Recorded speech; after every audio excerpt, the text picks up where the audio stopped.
નમસ્તે Gujarat. Vashishtha dedicated NEET એકેડેમીમાં ફરી એકવાર આપ સૌનું હાર્દિક સ્વાગત છે. મિત્રો, આજના લેક્ચર અંતર્ગત આપણે 2021ના નીટના ફિઝિક્સના પેપરનું સોલ્યુશન કરીશું. તો ચાલો મિત્રો શરૂ કરીએ નીટ 2021 જેના ફિઝિક્સના પેપરનું સોલ્યુશન. મિત્રો, આમ જોવા જઈએ તો આ વખતનું નીટનું પેપર એટલે 2021નું પેપર જે હતું એ પ્રમાણમાં ખૂબ જ સરળ હતું, પરંતુ એ પેપર થોડું લેન્ધી હતું, એટલે સોલ્વ કરવામાં પણ આપણે થોડું સ્પીડી જઈશું, બરાબર? નહીં તો આપણીથી પણ એ સોલ્વ કરવામાં 2 કલાકથી ઓછા સમયમાં પૂર્ણ થઈ શકે એમ નથી. એટલે આપણે બોલવામાં હું પણ સ્પીડ રાખીશ અને તમે સમજવામાં પણ થોડી એ પ્રમાણે સ્પીડ રાખશો. ચાલો મિત્રો શરૂ કરીએ. તો આ પેપરની અંદર જોઈએ પ્રથમ પ્રશ્ન. તો પ્રથમ પ્રશ્નની અંદર તમને એક પરિપથ દર્શાવેલો છે અને આ પરિપથની સંગ્રાહકતા મતલબ કે કેપેસિટન્સ ગણવાનું કીધેલું છે.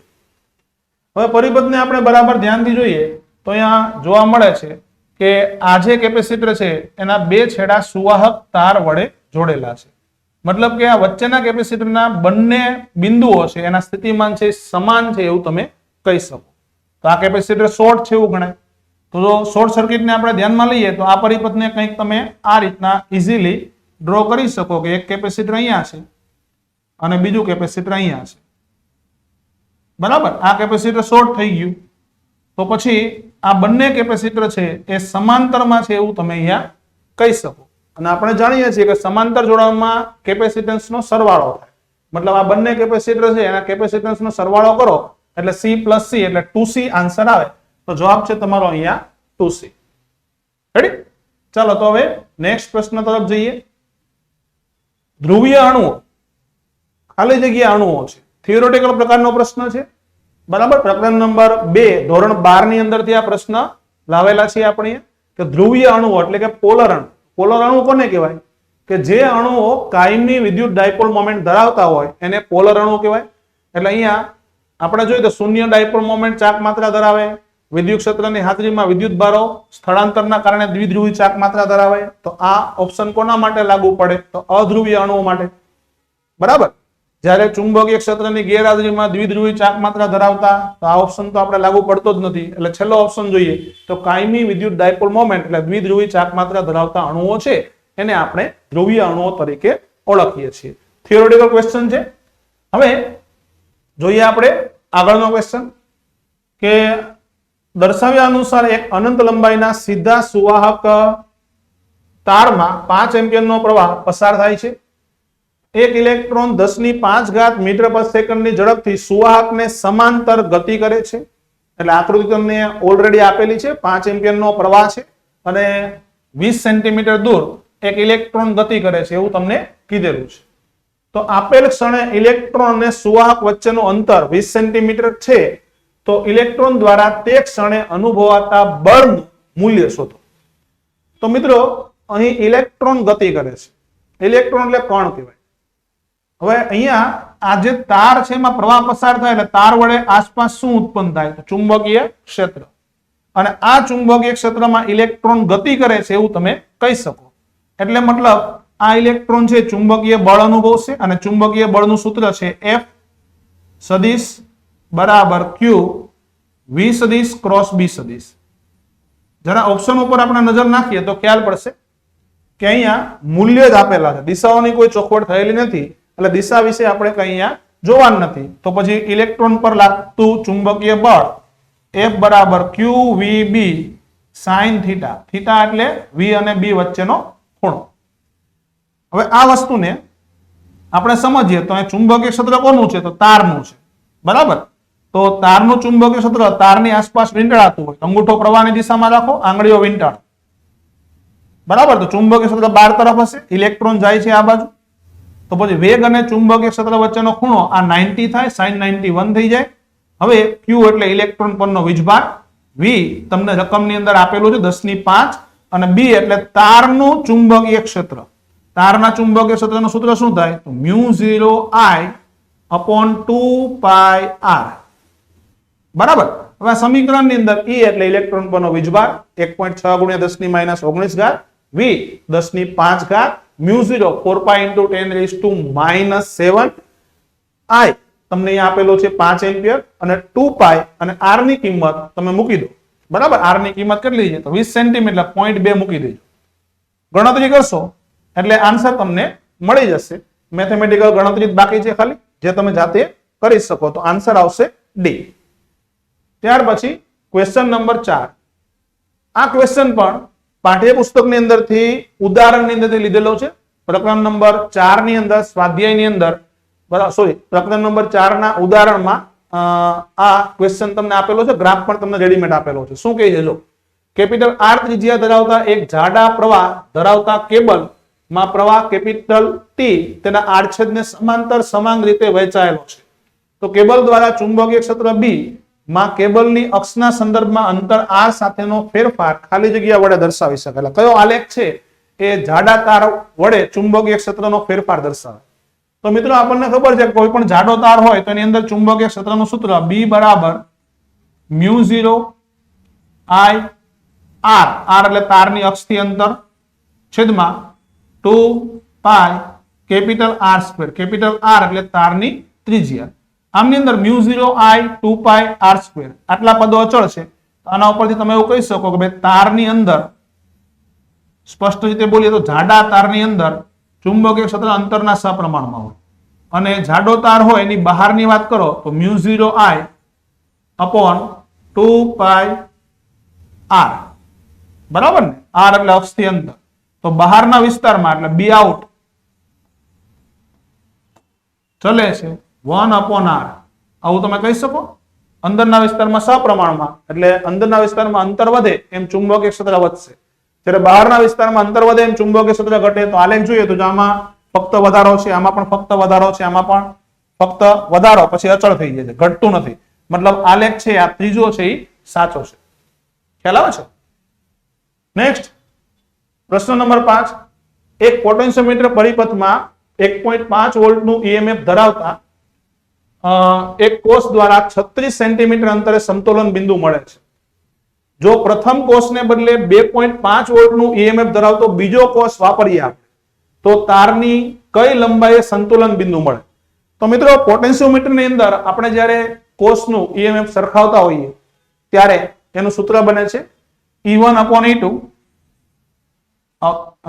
બરાબર L1 upon L2. હવે E1 તો E1 એટલે એક બેટરીનું ઈએમએફ, E2 એટલે બીજી બેટરીનું ઈએમએફ, L1 L2 મીનિંગ તમે જાણો છો. પહેલા બેટરી માટે તટસ્થ લંબાઈ, L2 એટલે બીજી બેટરી માટે તટસ્થ લંબાઈ. ખાલી સૂત્રમાં કિંમત મૂકવાની છે. E1 તમને કેટલું આપ્યું? 1.5. E2 તમને બીજી બેટરીનું 2.5, બરાબર ને?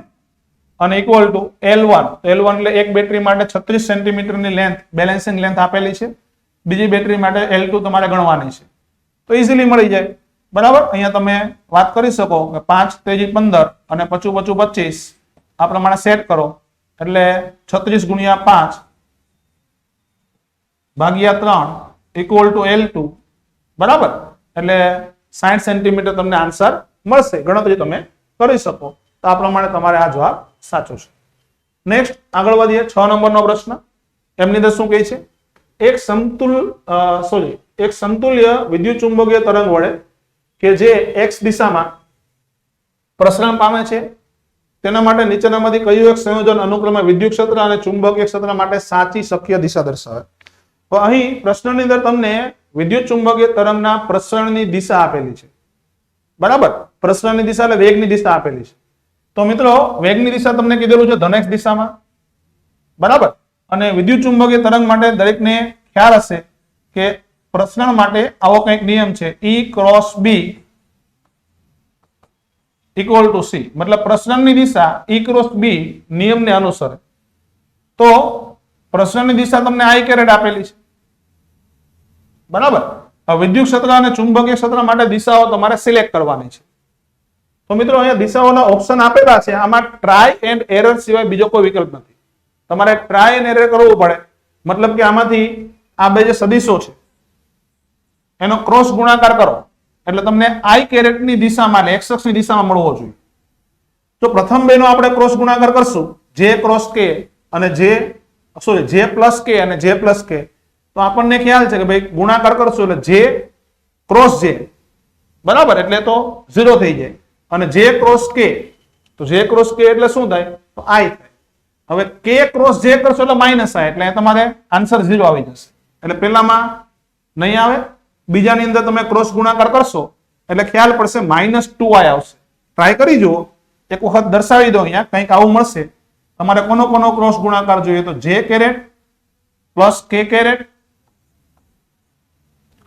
ક્રોસ બીજી બાજુ છે માઇનસ જે માઇનસ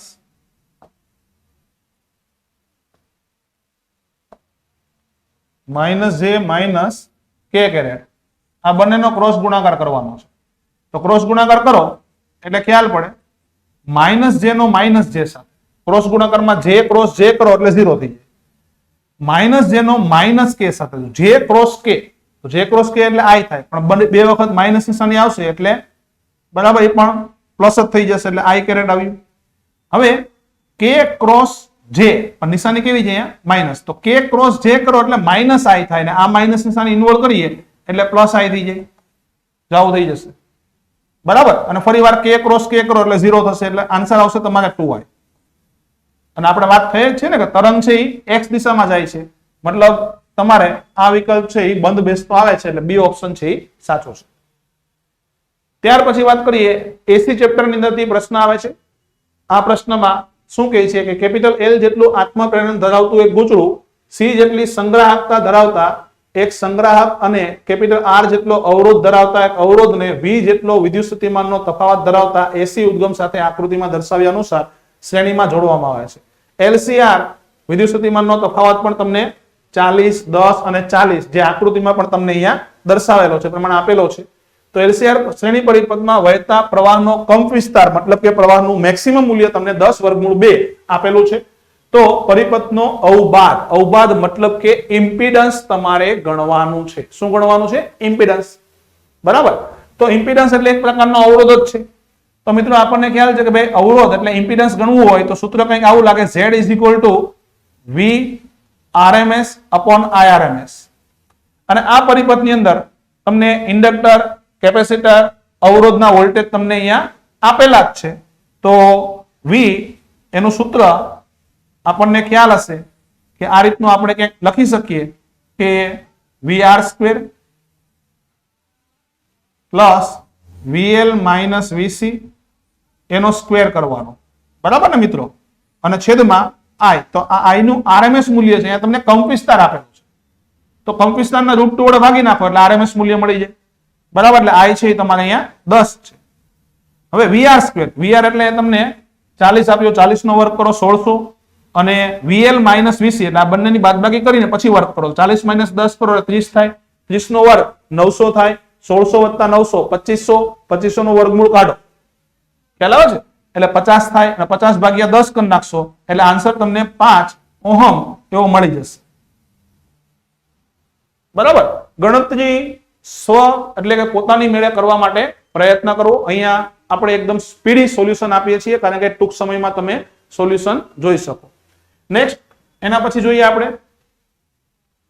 જ્યારે 3.3 × 10⁻³ વોટ કાર્યત્વરા મતલબ પાવર, બરાબર, ઉત્સર્જતા એકરંગી પ્રકાશ ઉદ્ગમની તરંગ લંબાઈ 600 નેનોમીટર હોય તો સેકન્ડ દીઠ સરેરાશ રીતે ઉત્સર્જતા ફોટોનની સંખ્યા ખાલી જગ્યા હશે. મતલબ કે આ પ્રશ્ન છે તમારે ફોટોનની સંખ્યા ગણવા માટે આપેલો છે તમને અહીંયા, h ની કિંમત પણ તમને અહીંયા આપેલી છે. તો મિત્રો આપેલું શું છે? તો પાવર આપેલો છે, તો પાવર આપ્યો હોય અને ફોટોનની સંખ્યા ગણવાનું કીધું હોય તો પાવર P બરાબર સૂત્ર શું બને? તો પાવર P = ઉર્જા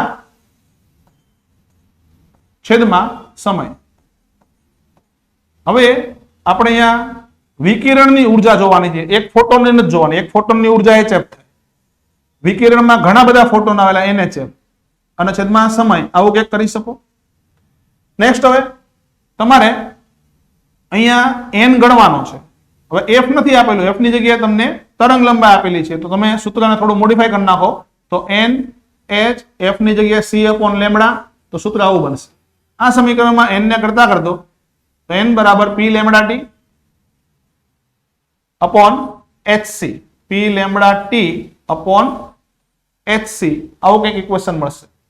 બસ આમાં કિંમત મૂકો, h ની કિંમત મૂકો, c ની કિંમત મૂકો, p તમને આપેલું છે અહીંયા વોટ ની અંદર, લેમ્બડા નેનોમીટર છે, મીટરમાં ફેરવીને મૂકજો અને કેટલા સમયમાં ફોટોનની સંખ્યા ગણવાનું કીધું છે તો કે 1 સેકન્ડની અંદર, બરાબર ને? અહીંયા લખેલું જ છે કે 1 સેકન્ડ દીઠ, તો t ની કિંમત 1 મૂકી દો અને સોલ્વ કરો એટલે જવાબ તમને મળી જશે C.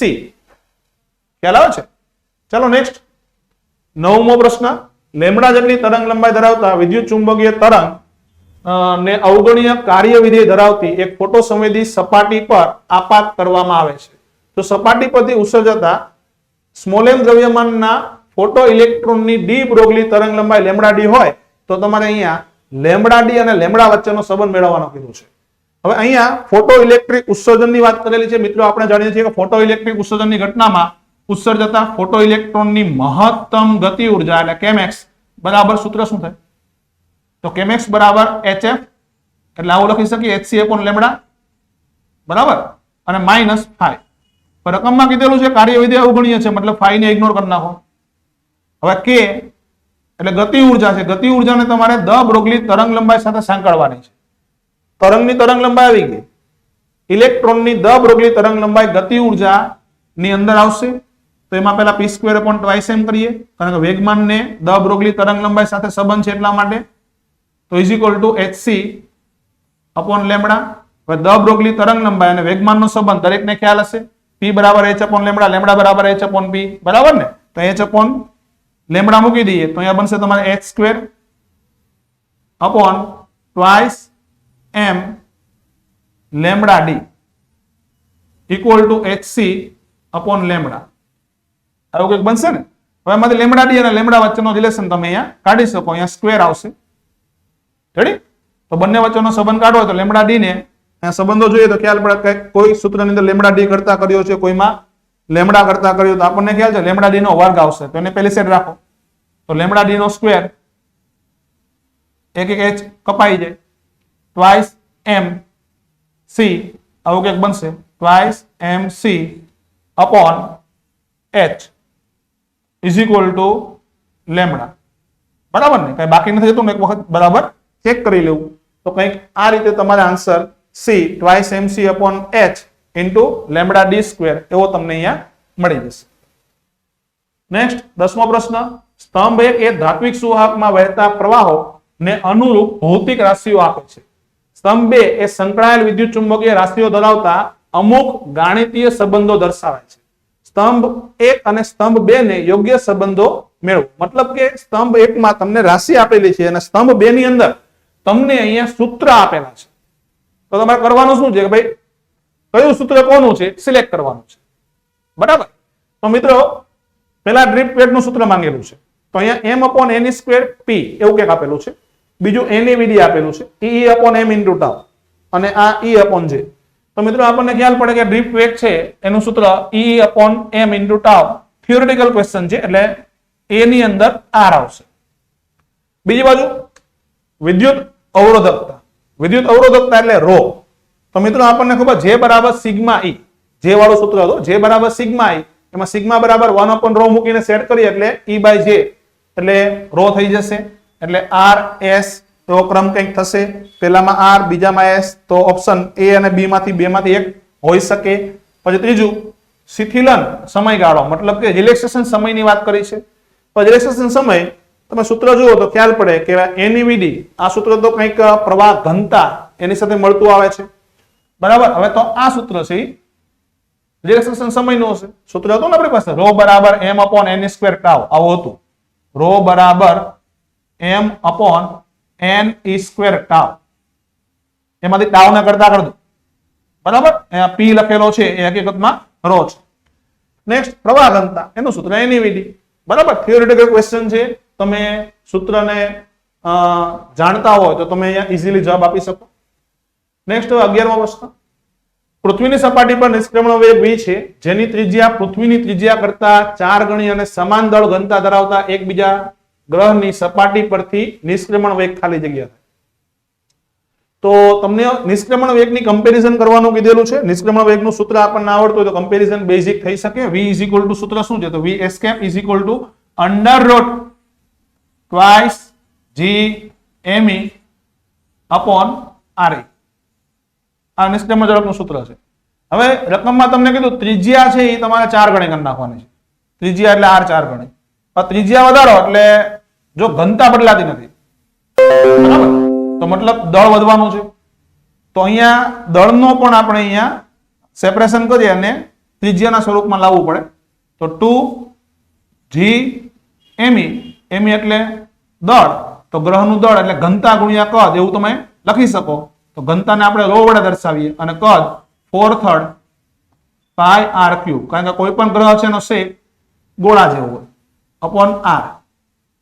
બરાબર. હવે સૂત્રમાં આપણે 2g રો આ બધું અચળ છે, રો અચળ છે એવું રકમમાં કીધેલું છે. 4/3 પાઈ એ તો અચળ પદ જ થાય, એક r ઉડી જાય એટલે સૂત્રમાં વર્ગમૂળમાં r સ્ક્વેર, એટલે એના પરથી ખ્યાલ પડે escape velocity proportional two r. મતલબ કે અહીંયા ત્રિજ્યા જેટલા ગણી થાય એટલા ગણો તમારે નિષ્ક્રમણ ઝડપ થાય. તે પ્રમાણે જવાબ લખો તો ત્રિજ્યા 4 ગણી થઈ એટલે ઝડપ પણ તમારે અહીંયા 4 ગણી, મતલબ ઓપ્શન ડી એ સાચો છે. નેક્સ્ટ, આ પ્રશ્નની અંદર ફરીવાર કેપિટલ M દળ ધરાવતા અને ડી જેટલી ઘનતા ધરાવતા એક નાના બોલ ને ગ્લિસરીન પાત્રમાં પતન કરવામાં આવે છે, ત્યારે તેની ઝડપ અમુક સમય બાદ અચળ થાય છે. જે ગ્લિસરીનની ઘનતા d/2 જેટલી હોય તો દડા પર લાગતું સ્નિગ્ધતા બળ શોધો. મતલબ શ્યાનતા બળ તમારે મેળવવાનું છે. તો મિત્રો આપણે બોલનો ફ્રી બોડી ડાયાગ્રામ બનાવીએ અહીંયા. તો શું જોવા મળે આપણને કે આ બોલ છે, એના પર કયા કયા બળ લાગે? તો બોલ પર એક તો વજન બળ લાગશે mg, બીજું તો બોલ ગ્લિસરીન ની અંદર ડૂબેલો હશે, મતલબ ઉત્પ્લાવક બળ મતલબ બિયોન્સી ફોર્સ લાગશે fb, અને ત્રીજું બરાબર ગતિ કરે છે એટલે શ્યાનતા બળ એટલે સ્નિગ્ધતા બળ પણ લાગશે, વિસ્કસ ફોર્સ fv. બરાબર. હવે તમને કીધેલું છે કે વેગ અચળ થઈ જાય, મતલબ ન્યૂટનની ગતિનો પહેલો નિયમ લાગે, સંતુલનની કન્ડિશન લાગે fb + fv = mg.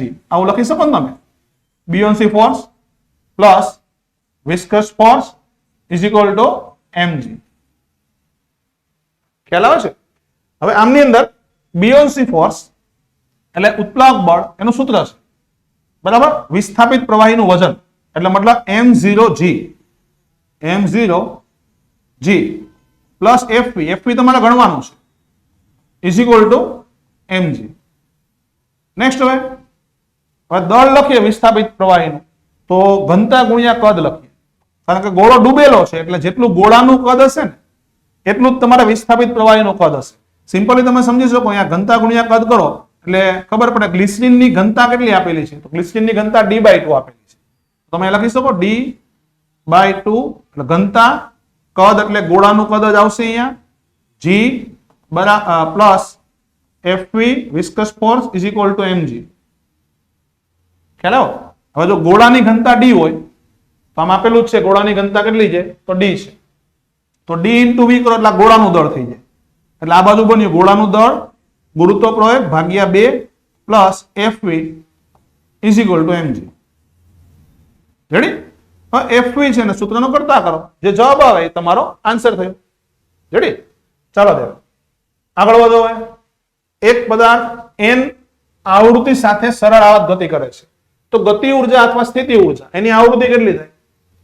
બરાબર. તો થિયોરેટિકલ ક્વેશ્ચન છે કે તમને દોલનની આવૃત્તિ આપી હોય અને ગતિ ઉર્જા કે સ્થિતિ ઉર્જાની આવૃત્તિ પૂછે તો ખ્યાલ પડે કે એ ડબલ હોય. ડબલ મતલબ દોલનની આવૃત્તિ કરતા ડબલ થશે, એટલે આન્સર તમારો બી થશે. ચાલો,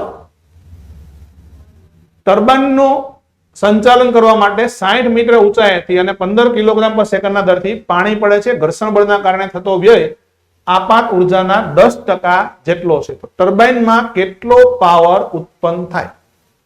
અહીંયા ટર્બાઇનમાં પાવર પૂછેલો છે. પાવરનું સૂત્ર મિત્ર ખબર છે, પાવર બરાબર કાર્યના છેદમાં સમય અથવા ઉર્જાના છેદમાં સમય. તો સૂત્ર આપણે ફરીવાર બેઝિક લખીએ, પાવર બરાબર ઉર્જાના છેદમાં સમય. તો અહીંયા ટર્બાઇન પર જે પાણી પડે છે એ ઊંચાઈ ઉપરથી પડે, 60 મીટર ઊંચાઈ ઉપરથી, અને 90% ઉર્જા કામમાં આવે છે, 10% લોસ થાય એવું કીધેલું છે. બરાબર. એટલે તમે એવું લખી શકો કે ભાઈ જે ઉર્જા મળી ઊંચાઈના કારણે એ થાય mgh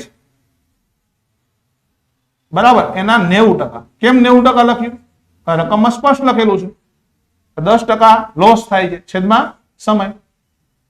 હવે રકમમાં સમયનો કોઈ ઉલ્લેખ નથી થયો, પણ અહીંયા લખેલું છે કે કેટલા સમયમાં કેટલું પાણી પડે છે. તો અહીંયા 15 કિલોગ્રામ પર સેકન્ડ, મતલબ 1 સેકન્ડમાં 15 કિલોગ્રામ, એટલે સમય તમારે 1 સેકન્ડ લઈ લેવાનો, દળ મૂકવાનું 15, એટલે 15 G 10 મૂકી દો, H તમારે 60 મીટર આપેલી છે, એના 90%, એટલે ના 90% નો મતલબ શું થયો, સીધું લખ્યો તો ગુણ્યા કરી અને આપણે એવું કરી શકીએ 90 ડિવાઈડ બાય 100. આ તો ખ્યાલ છે દરેકને, અને છેદમાં 1 સેકન્ડ. બસ મલ્ટીપ્લિકેશન કરો, બરાબર, તમારો જવાબ તમારી સામે આવી જાય. 15 × 90 અને 90% એટલે 0.9 વડે મલ્ટીપ્લાય કરવું જોઈએ. જે જવાબ આવે એ અહીંયા જોઈ લેવા. બરાબર મિત્રો. હવે નેક્સ્ટ ફરીવાર એક સર્કિટ નહીં પણ એક આકૃતિ આપેલી છે કે દર્શાવ્યા અનુસાર એક ડાયપોલને વિદ્યુત ક્ષેત્રમાં મૂકેલ છે. તો કઈ દિશામાં ગતિ કરે, તો આ ડાયપોલ છે કઈ દિશામાં ગતિ કરે એ તમારે અહીંયા મેળવવાનું છે. તો મિત્રો આ જે ડાયપોલ છે એના પર વિદ્યુત ક્ષેત્રના કારણે બળ લાગશે. તમે જોઈ શકો છો કે અહીંયા ધન વીજભાર છે એ પ્રબળ ક્ષેત્રમાં છે, કારણ કે ક્ષેત્ર રેખા આ બાજુ ગીચોગીચ છે. તો પ્રબળ ક્ષેત્રમાં એટલે મતલબ ધન વીજભાર પર બળ વધારે લાગશે, અને ધન વીજભાર પર બળ કઈ બાજુ લાગે, ક્ષેત્રની દિશામાં. એ તો યાદ છે ને, ક્ષેત્રની દિશામાં બળ લાગે મતલબ આ ધન વીજભાર પર ક્ષેત્રની દિશા એટલે આ બાજુ બળ લાગે, બરાબર. અને ધન વીજભાર પર લાગતા બળની અસર વધારે હોવાથી ડાયપોલ આમ જાય, પૂરું, બરાબર. એટલે હવે આમાં જોવાનું કઈ બાજુ ખસે, ડાબીથી જમણી, જમણીથી ડાબી, એ તમારે અહીંયા ઓપ્શન ની અંદર કીધેલું છે. ડાબી તરફ ખસે, ડાબી તરફ એટલે આ બાજુ ખસે, તો ના, બરાબર, એ આ તરફ ખસશે. ખ્યાલ આવે છે? તે પ્રમાણે તમે અહીંયા કંઈક અહીંયા વાત કરી શકો. તો અહીંયા ઓપ્શન છે એ બી તમારો સાચો. ક્લિયર? નેક્સ્ટ હવે એના પછીનો પ્રશ્ન જોઈએ. એક સંગ્રાહકની સંગ્રાહકતા C અને V વોલ્ટ ના AC ઉદ્ગમ સાથે જોડવામાં આવે છે. V બરાબર V0 sin ઓમેગા t વોલ્ટેજનું સૂત્ર આપેલું છે. તો સ્થાનાંતર પ્રવાહ એટલે કેપેસિટરની અંદર જે ડિસ્પ્લેસમેન્ટ કરંટ મળે એ તમારે અહીંયા મેળવવાનું છે. તો મિત્રો કેપેસિટરમાં ડિસ્પ્લેસમેન્ટ કરંટ બરાબર તમારે જોતો હોય તો સીધું સૂત્ર મૂકી શકાય કે I ઇઝ ઇક્વલ ટુ શું, તો I is equal to V બરાબર દાખલા તરીકે લાગુ પાડેલો વોલ્ટેજ હોય અને છેદમાં ઇમ્પિડન્સ. પણ અહીંયા કળા બદલાઈ જાય. જો અહીંયા વોલ્ટેજની કળા ઓમેગા ટી છે, પણ કેપેસિટરમાં લાગુ પડે એટલે પ્રવાહ કળામાં π/2 જેટલો આગળ વહી જાય, બરાબર. એટલે તમે શું લખી શકો, આવું કંઈક લખી શકો, V0 sin કળા કેટલી હતી, ઓમેગા ટી હતી, એમાં પ્લસ π/2 કરી અને છેદમાં Z એટલે ઇમ્પિડન્સ 1/ω છેદનો છેદ અંશમાં લઈ જાઓ અને sin થીટા પ્લસ π/2 હોય તો sin નું શું થાય એ જરા સમજો, એટલે તમને અહીંયા જવાબ મળી જાય, બરાબર ને. ચાલો આગળ વધીએ. નેક્સ્ટ, જ્યારે ઓરડાનું તાપમાન 20°C હોય ત્યારે કોફીના કપનું તાપમાન T મિનિટમાં 90 થી 80 થાય. આવા જ કોફીના કપનું તાપમાન ઓરડાનું તાપમાન 20 જેટલું હોય ત્યારે 80 થી 60 થવા માટે કેટલો સમય લાગે? તો મિત્રો આ પ્રશ્નની અંદર તમને ન્યૂટનના શીતનના નિયમ પરથી પૂછેલું છે. તો ન્યૂટનનો શીતનનો નિયમ આપણને આવડતો હોય તો ઈઝીલી થઈ શકે. શું કહીએ શીતનનો નિયમ? કે પદાર્થના ઠંડા પડવાનો દર એટલે તાપમાનના ઘટાડાનો દર બરાબર ઇક્વલ ટુ -k T એટલે પદાર્થનું સરેરાશ તાપમાન માઇનસ TS એટલે સરાઉન્ડિંગ ટેમ્પરેચર. તો ડેલ્ટા T, તો શરૂઆતમાં આપણને શું વાત કરી છે કે ભાઈ પેલા T સમયમાં તાપમાન ક્યાંથી ક્યાં આવે, તો 90 થી 80 આવે. તો પ્રથમ T સમયની વાત કરો ચાલો. તો પ્રથમ T સમય એની અંદર એક ઇક્વેશન બનશે કે 90 થી 80 એટલે તાપમાનનો ડિફરન્સ કેટલો થયો, તો અંતિમ તાપમાન માઇનસ પ્રારંભિક તાપમાન એવું કરવું પડે, બરાબર. એટલે 80 - 90 એટલે -10 અહીંયા લખીએ આપણે 80 - 90 ડિવાઈડ બાય T, સમયગાળો તમને T આપેલો છે, -k અચળાંક છે, T એટલે પદાર્થનું એવરેજ ટેમ્પરેચર. તો એવરેજ ટેમ્પરેચર તો 80-90 વચ્ચે એવરેજ કાઢીએ તો 80 + 90 divide by 2 minus surrounding temperature જે તમને 20 આપેલું છે. આ એક સમીકરણ મળ્યું પ્રથમ T સમયમાં. હવે ત્યાર પછીના નેક્સ્ટ, હવે તમારે સમય કાઢવાનો છે 80 થી 60 થવાનો. તો માનો કે પછીના T' સમયની વાત કરીએ એટલે બીજા T' સમય એની વાત કરો ચાલો.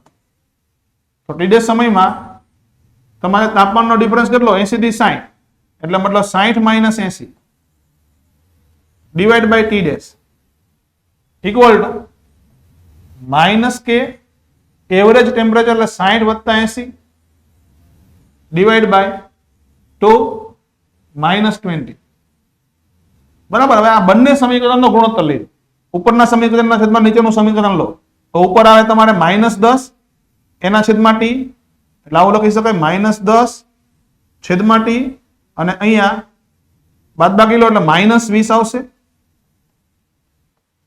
બરાબર ને છેદનો છેદ ઉપર વહી જશે ટી ડેશ જાવું થશે આ અંશમાં જાય ને કે કેન્સલ થઈ જાય. બરાબર ને અહીંયા એવરેજ લઈ લો એટલે 85 આવે અંશમાં 85 - 20 એટલે 65 અને આ બાજુ 60 વત્તા 80 ડિવાઈડ બાય 2 એટલે 70 70 માંથી 20 બાદ કરો એટલે 50 આ રીતના આવશે. બરાબર 13 પંચા 65 અને 10 પંચા 50 એટલે મતલબ 13 ના છેદમાં 10 એટલે આ બાજુ તમે સેટ કરો એટલે જો આવું બને ટી ડેશ અપોન 2t બરાબર 13 ના છેદમાં 10 તમારે ટી ડેશ ને કરતા કરવાનું છે અહીંયા. બરાબર ટી ડેશ ને કરતા કરો તો 5 દુ 10 થાય પછી સેટ કરીને જુઓ શું જવાબ આવે છે તો 13 ના છેદમાં 5t એવું કંઈક તમને જોવા મળશે. આ પ્રમાણે થયું. ચાલો નેક્સ્ટ બીજો પ્રશ્ન 18મો. એક સમાંતર જોડાણ કે જે સમાન લંબાઈના સમાન આડછેદનું ક્ષેત્રફળ ધરાવતા અને સમાન દ્રવ્યના 4 તારોનું બનેલું છે તેનો અસરકારક અવરોધ તમને આપેલો છે. સમાંતર જોડાણનો અસરકારક અવરોધ અને બધા અવરોધો સમાન છે તો શ્રેણી જોડાણમાં તેમનો અવરોધ કેટલો? તો બહુ પોપ્યુલર પ્રશ્ન છે, પ્રચલિત પ્રશ્ન છે. અહીંયા તમારે સીધી ખબર પડે કે ભાઈ શ્રેણી જોડાણમાં કે સરખા અવરોધોને શ્રેણીમાં જોડો સમાંતરમાં જોડો એ રીતનો પ્રશ્ન હોય તો સમાંતર જોડાણનો અવરોધ જે છે એનું સૂત્ર આપણે જોતું હોય તો આ રીતનું સૂત્ર છે કે R series is equal to n² RP. n એટલે અવરોધની સંખ્યા. તમને કીધું છે કે સમાંતરમાં અવરોધ આપેલો છે ને તમને અહીંયા કે સમાંતર જોડાણમાં અસરકારક અવરોધ કેટલો છે 0.25 એટલે અહીંયા મૂક્યું 0.25 n² એટલે અવરોધની સંખ્યા કેટલી છે 4 છે અને શ્રેણીમાં તમારે ગણવાનો છે. બરાબર તો અહીંયા તમે n એટલે 4 નો વર્ગ કરી દો 4 અવરોધ જોડ્યા અને અહીંયા 0.25 બસ સાદું રૂપ આપી દો 0.25 એટલે 1/4 થાય. બરાબર એટલે 4 ના વર્ગમાંથી 1 4 નીકળી જાય જવાબ તમારો આવી જાય. હવે વધીએ આપણે આગળ. ફરીવાર સ્તંભ 1 સ્તંભ 2 ને જોઈન કરવાના છે સૂત્ર પૂછેલા છે એટલે મતલબ થિયોરેટિકલ પ્રશ્ન છે આખો. બરાબર નોલેજ પર ડિપેન્ડન્ટ છે કે તમને સૂત્ર આવડતા હોય તો કોઈ પ્રશ્ન ઉભો થાય નહીં. તમને શું પૂછ્યું છે કે વાયુના અણુની સરેરાશ વર્ગિત ઝડપ. બરાબર સરેરાશ વર્ગિત ઝડપ એટલે તમારે VRMS ની વાત કરી તો મિત્રો સૂત્ર સામે જ છે √3RT/m. બરાબર અને બીજું એક સૂત્ર પણ છે √3kBT/m0 અને બંનેમાં ફરક છે. બરાબર શું ફેર છે આપણને ખ્યાલ હશે. આદર્શ વાયુ દ્વારા લાગતું દબાણ તો દબાણની પણ વાત કરેલી છે તમને અહીંયા તો એ સૂત્ર પણ તમને અહીંયા ખ્યાલ પડી જાય કે કયું હશે. નેક્સ્ટ અણુની સરેરાશ ગતિ ઉર્જા તો F/2 kBT એવું કંઈક સમથિંગ આવે બરાબર F/2 RT કે 3/2 RT એ પ્રકારનું સૂત્ર આવે. 1 મોલ દ્વિપરમાણિક વાયુની કુલ આંતરિક ઉર્જા. બરાબર તે તમે અહીંથી અહીંયા જોઈ શકો કે કઈ રીતના આવશે. તો ઓપ્શન અહીંયા તમારે જવાબ લખેલો છે. નોલેજ પર ડિપેન્ડન્ટ પ્રશ્ન છે. ત્યાર પછી આગળ જોઈએ. ચાલો શું કહીએ t = 0 સમયે સ્થિર સ્થિતિમાંથી શરૂ કરીને એક નાનો ઘર્ષણ રહિત ઢોળાવ પરથી સરકે છે કે t = n-1 થી t = n અંતરાલ દરમિયાન ટુકડાએ કાપેલું અંતર SN છે એટલે મતલબ nમી સેકન્ડમાં કાપેલા અંતરની વાત કરેલી છે તો SN/SN+1. બરાબર તો અહીંયા મિત્રો SN તો શરૂઆતમાં તમને આપ્યું છે સ્થિર સ્થિતિ એટલે પ્રારંભમાં વેગ 0 છે તો મિત્રો આપણને ખબર છે nમી સેકન્ડમાં કાપેલું અંતર dn = v0 + a/2 કૌંસની અંદર 2n-1 સિમ્પલ તમને ખ્યાલ આવે. v0 0 છે એટલે કાઉન્ટમાં લેવાની કોઈ જરૂર નથી. બરાબર અને પ્રવેગ એક જ પદાર્થની વાત કરી પ્રવેગ પણ તમારે અહીંયા સેમ છે તો પછી તમે SN લખો અને છેદમાં SN+1 લખો તો આ સમીકરણમાં એકવાર n ની કિંમત n રહેવા દેજો એટલે ઉપર 2n-1 આવે બીજી વાર છેદમાં 2 કૌંસમાં n+1 -1 આવું કરવું પડે. બસ ગુણાકાર કરી પદ ખોલી નાખો અને જુઓ શું જવાબ આવે છે. ચાલો 21 નંબરનો પ્રશ્ન શું કહે છે? એક રેડિયો એક્ટિવ ન્યુક્લિયસ છે, બરાબર, એમાં પ્રક્રિયા કંઈક આપેલી છે, આ પ્રમાણે પ્રક્રિયા છે. તો જ્યાં Z અને X પરમાણુ ક્રમાંક, પરમાણુ દળાંક કે જે વસ્તુ થતી હોય છે, ઉપરોક્ત ક્રમમાં ક્ષય પામતા શક્ય કણો, એટલે મતલબ કયા કયા કણો ક્ષય પામતા હશે. તો મિત્રો આપણને ખબર છે કે બીટા કણની વાત કરીએ તો બીટા કણમાં બે પ્રકાર આવે, ધન બીટા કણ, ઋણ બીટા કણ. ધન બીટા કણ ઉત્સર્જાય તો પરમાણુ ક્રમાંક 1 ઘટે, ઋણ બીટા કણ ઉત્સર્જાય તો પરમાણુ ક્રમાંક 1 વધે. યાદ છે ને? ત્યાર પછી આલ્ફા કણની વાત કરીએ તો પરમાણુ ક્રમાંકમાં 2 નો પ્લસ માઇનસ થાય. શું થાય? યાદ છે ને? એ પ્રમાણે યાદ કરવાનું બસ. તો અહીંયા ખબર પડી પહેલી વાર પરમાણુ ક્રમાંક 1 ઘટ્યો મતલબ કે ધન બીટા કણ ઉત્સર્જાતો હશે, બરાબર. પછી પરમાણુ ક્રમાંક 2 ઘટ્યો તો 2 કેમાં ઘટે? આલ્ફા કણમાં, એટલે પછી આલ્ફા કણ હશે. અને પછી અહીંથી અહીંયા જાઓ તો ખ્યાલ પડે Z-3 માંથી Z-2 થયો, એટલે પરમાણુ ક્રમાંકમાં 1 નો વધારો થયો. વધારો થાય એટલે ઋણ બીટા કણ હશે, એટલે પહેલા ધન, પછી આલ્ફા, પછી ઋણ બીટા કણ, બરાબર. તે પ્રમાણે જવાબ જો તો સી ઓપ્શન છે તમારો અહીંયા સાચો છે. નેક્સ્ટ પ્રેક્ટિકલ પર આધારિત પ્રશ્ન છે તમારે અહીંયા. એક સ્ક્રૂ ગેજનો ઉપયોગ તારનો વ્યાસ માપવા માટે કરવામાં આવે છે, ત્યારે નીચે મુજબના અવલોકનો મળે છે. સ્કેલનું માપ તમારે 0.0 મિલીમીટર, વર્તુળાકાર સ્કેલનું અવલોકન 52 કાપાઓ, મુખ્ય સ્કેલ પર 1 મિલીમીટર એ વર્તુળાકાર સ્કેલ પરના 100 કાપા બરાબર છે. મતલબ કે તમને અહીંયા પીચ પણ આપેલી છે, બરાબર. તો ઉપરોક્ત માહિતી પરથી તારનો વ્યાસ તમારે ગણવાનો છે. તો પ્રેક્ટિકલ પર આધારિત પ્રશ્નની અંદર આપણે ચર્ચા કરીએ તો એમની અંદર આપણને ખ્યાલ છે કે ભાઈ કોઈ પણ સાધનની લઘુત્તમ માપ શક્તિ એટલે મુખ્ય સ્કેલ પર એક વિભાગનું મૂલ્ય છેદમાં વર્નિયર સ્કેલ પરના કુલ વિભાગની સંખ્યા. સ્ક્રૂ ગેજની વાત કરતા હોય તો સ્ક્રૂ ગેજમાં વર્તુળાકાર સ્કેલ, બરાબર, એના પર ટોટલ કેટલા વિભાગ છે એ તમારે જોવું પડે. તો આપેલું છે 100 કાપા છે, અને એ 100 કાપા, બરાબર, એના માટે મુખ્ય સ્કેલ પર કેટલું છે તો 1 મિલીમીટર. તો સૂત્ર જ છે કે ભાઈ LCM ઇક્વલ ટુ શું થાય તો 1 મેઇન સ્કેલ ડિવિઝન, એટલે મુખ્ય સ્કેલ પર એક વિભાગનું મૂલ્ય, divide by number of division on vernier scale, number of division on vernier scale. તો વર્નિયર સ્કેલ પર 100 છે, 1 મેઇન સ્કેલ ડિવિઝન 1 મિલીમીટર છે, તો LCM થઈ ગઈ 1 ડિવાઈડ બાય 100, યુનિટ છે તમારો મિલીમીટર ની અંદર, બરાબર. આ LCM થઈ. અને ફાઇનલ રીડિંગ નું સૂત્ર છે મેઇન સ્કેલ રીડિંગ, બરાબર, એટલે final reading is equal to main scale reading plus બંધ બેસતો જે કાપો હોય, બરાબર, એને આપણે સ્મોલ n વડે દર્શાવીએ અને મલ્ટીપ્લાય બાય LCM, મતલબ લિસ્ટ કાઉન્ટ ઓફ મશીન, બરાબર. મેઇન સ્કેલ રીડિંગ કેટલું આપ્યું તો અહીં આપેલું છે મુખ્ય સ્કેલ નું રીડિંગ 0.0 મિલીમીટર માં જ છે, વાંધો નથી કશું, પ્લસ n બંધ બેસતો કાપો કયો છે તો વર્તુળાકાર સ્કેલ પરનું અવલોકન 52 કાપા છે, એટલે મતલબ બંધ બેસતો કાપો 52, અને LCM કેટલી છે તો LCM 1/100 મિલીમીટર.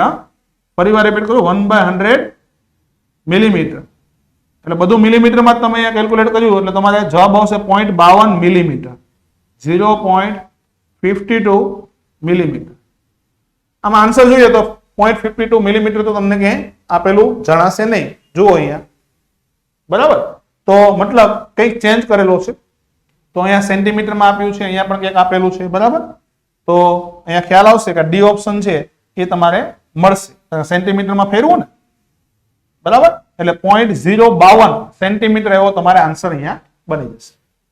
ચાલો 23 નંબરનો પ્રશ્ન ફરીવાર એક સમાંતર પ્લેટ કેપેસિટર મતલબ ઇલેક્ટ્રોસ્ટેટમાંથી આવે છે પ્રશ્ન, બરાબર. એની અંદર વાત કરો તો એની પ્લેટોની વચ્ચે વિસ્તારમાં વિદ્યુત ક્ષેત્ર આપી દીધું, પ્લેટો વચ્ચેનું અંતર d પણ કીધેલું છે, ક્ષેત્રફળ પણ કીધેલું છે, સંગ્રાહકમાં સંગ્રહિત ઉર્જા.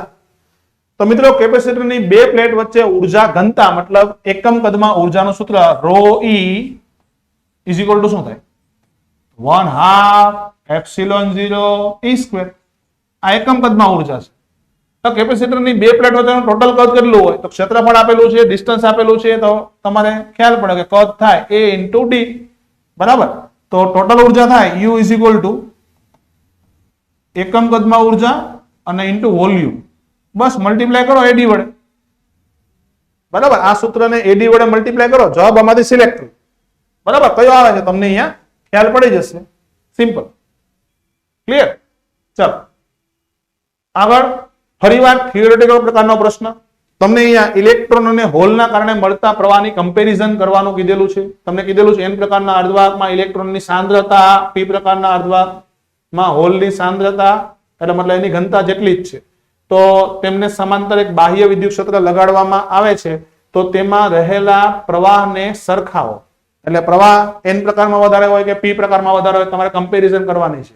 તો મિત્રો આપણને ખબર છે કે હોલની મોબિલિટી ઓછી હોય, મતલબ એની ગતિશીલતા ઓછી હોય, બરાબર. એટલે સાંદ્રતા ભલે સેમ હોય, પણ હોલની ગતિશીલતા ઓછી હોવાથી તમે એવું કહી શકો કે હોલના લીધે p પ્રકારમાં અર્ધવાહકમાં પ્રવાહ તમને થોડો ઓછો મળશે. એટલે n પ્રકારના અર્ધવાહકમાં પ્રવાહ વધારે હશે, p પ્રકારના અર્ધવાહકમાં પ્રવાહ ઓછો હશે. એટલે એ ઓપ્શન તમારે આમાંથી સિલેક્ટ કરવાનો રહે. ક્લિયર?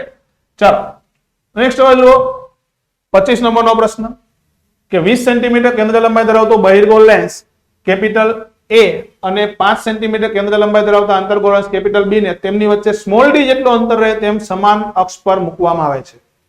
નેક્સ્ટ હવે A પર આપાત સમાંતર પ્રકાશ કિરણ જૂથ, એટલે A પર જે કિરણો આપાત થયા છે સમાંતર છે, B માંથી સમાંતર જ બહાર નીકળે, મતલબ કિરણો નથી કેન્દ્રિત થયા કે નથી અપકેન્દ્રિત થયા.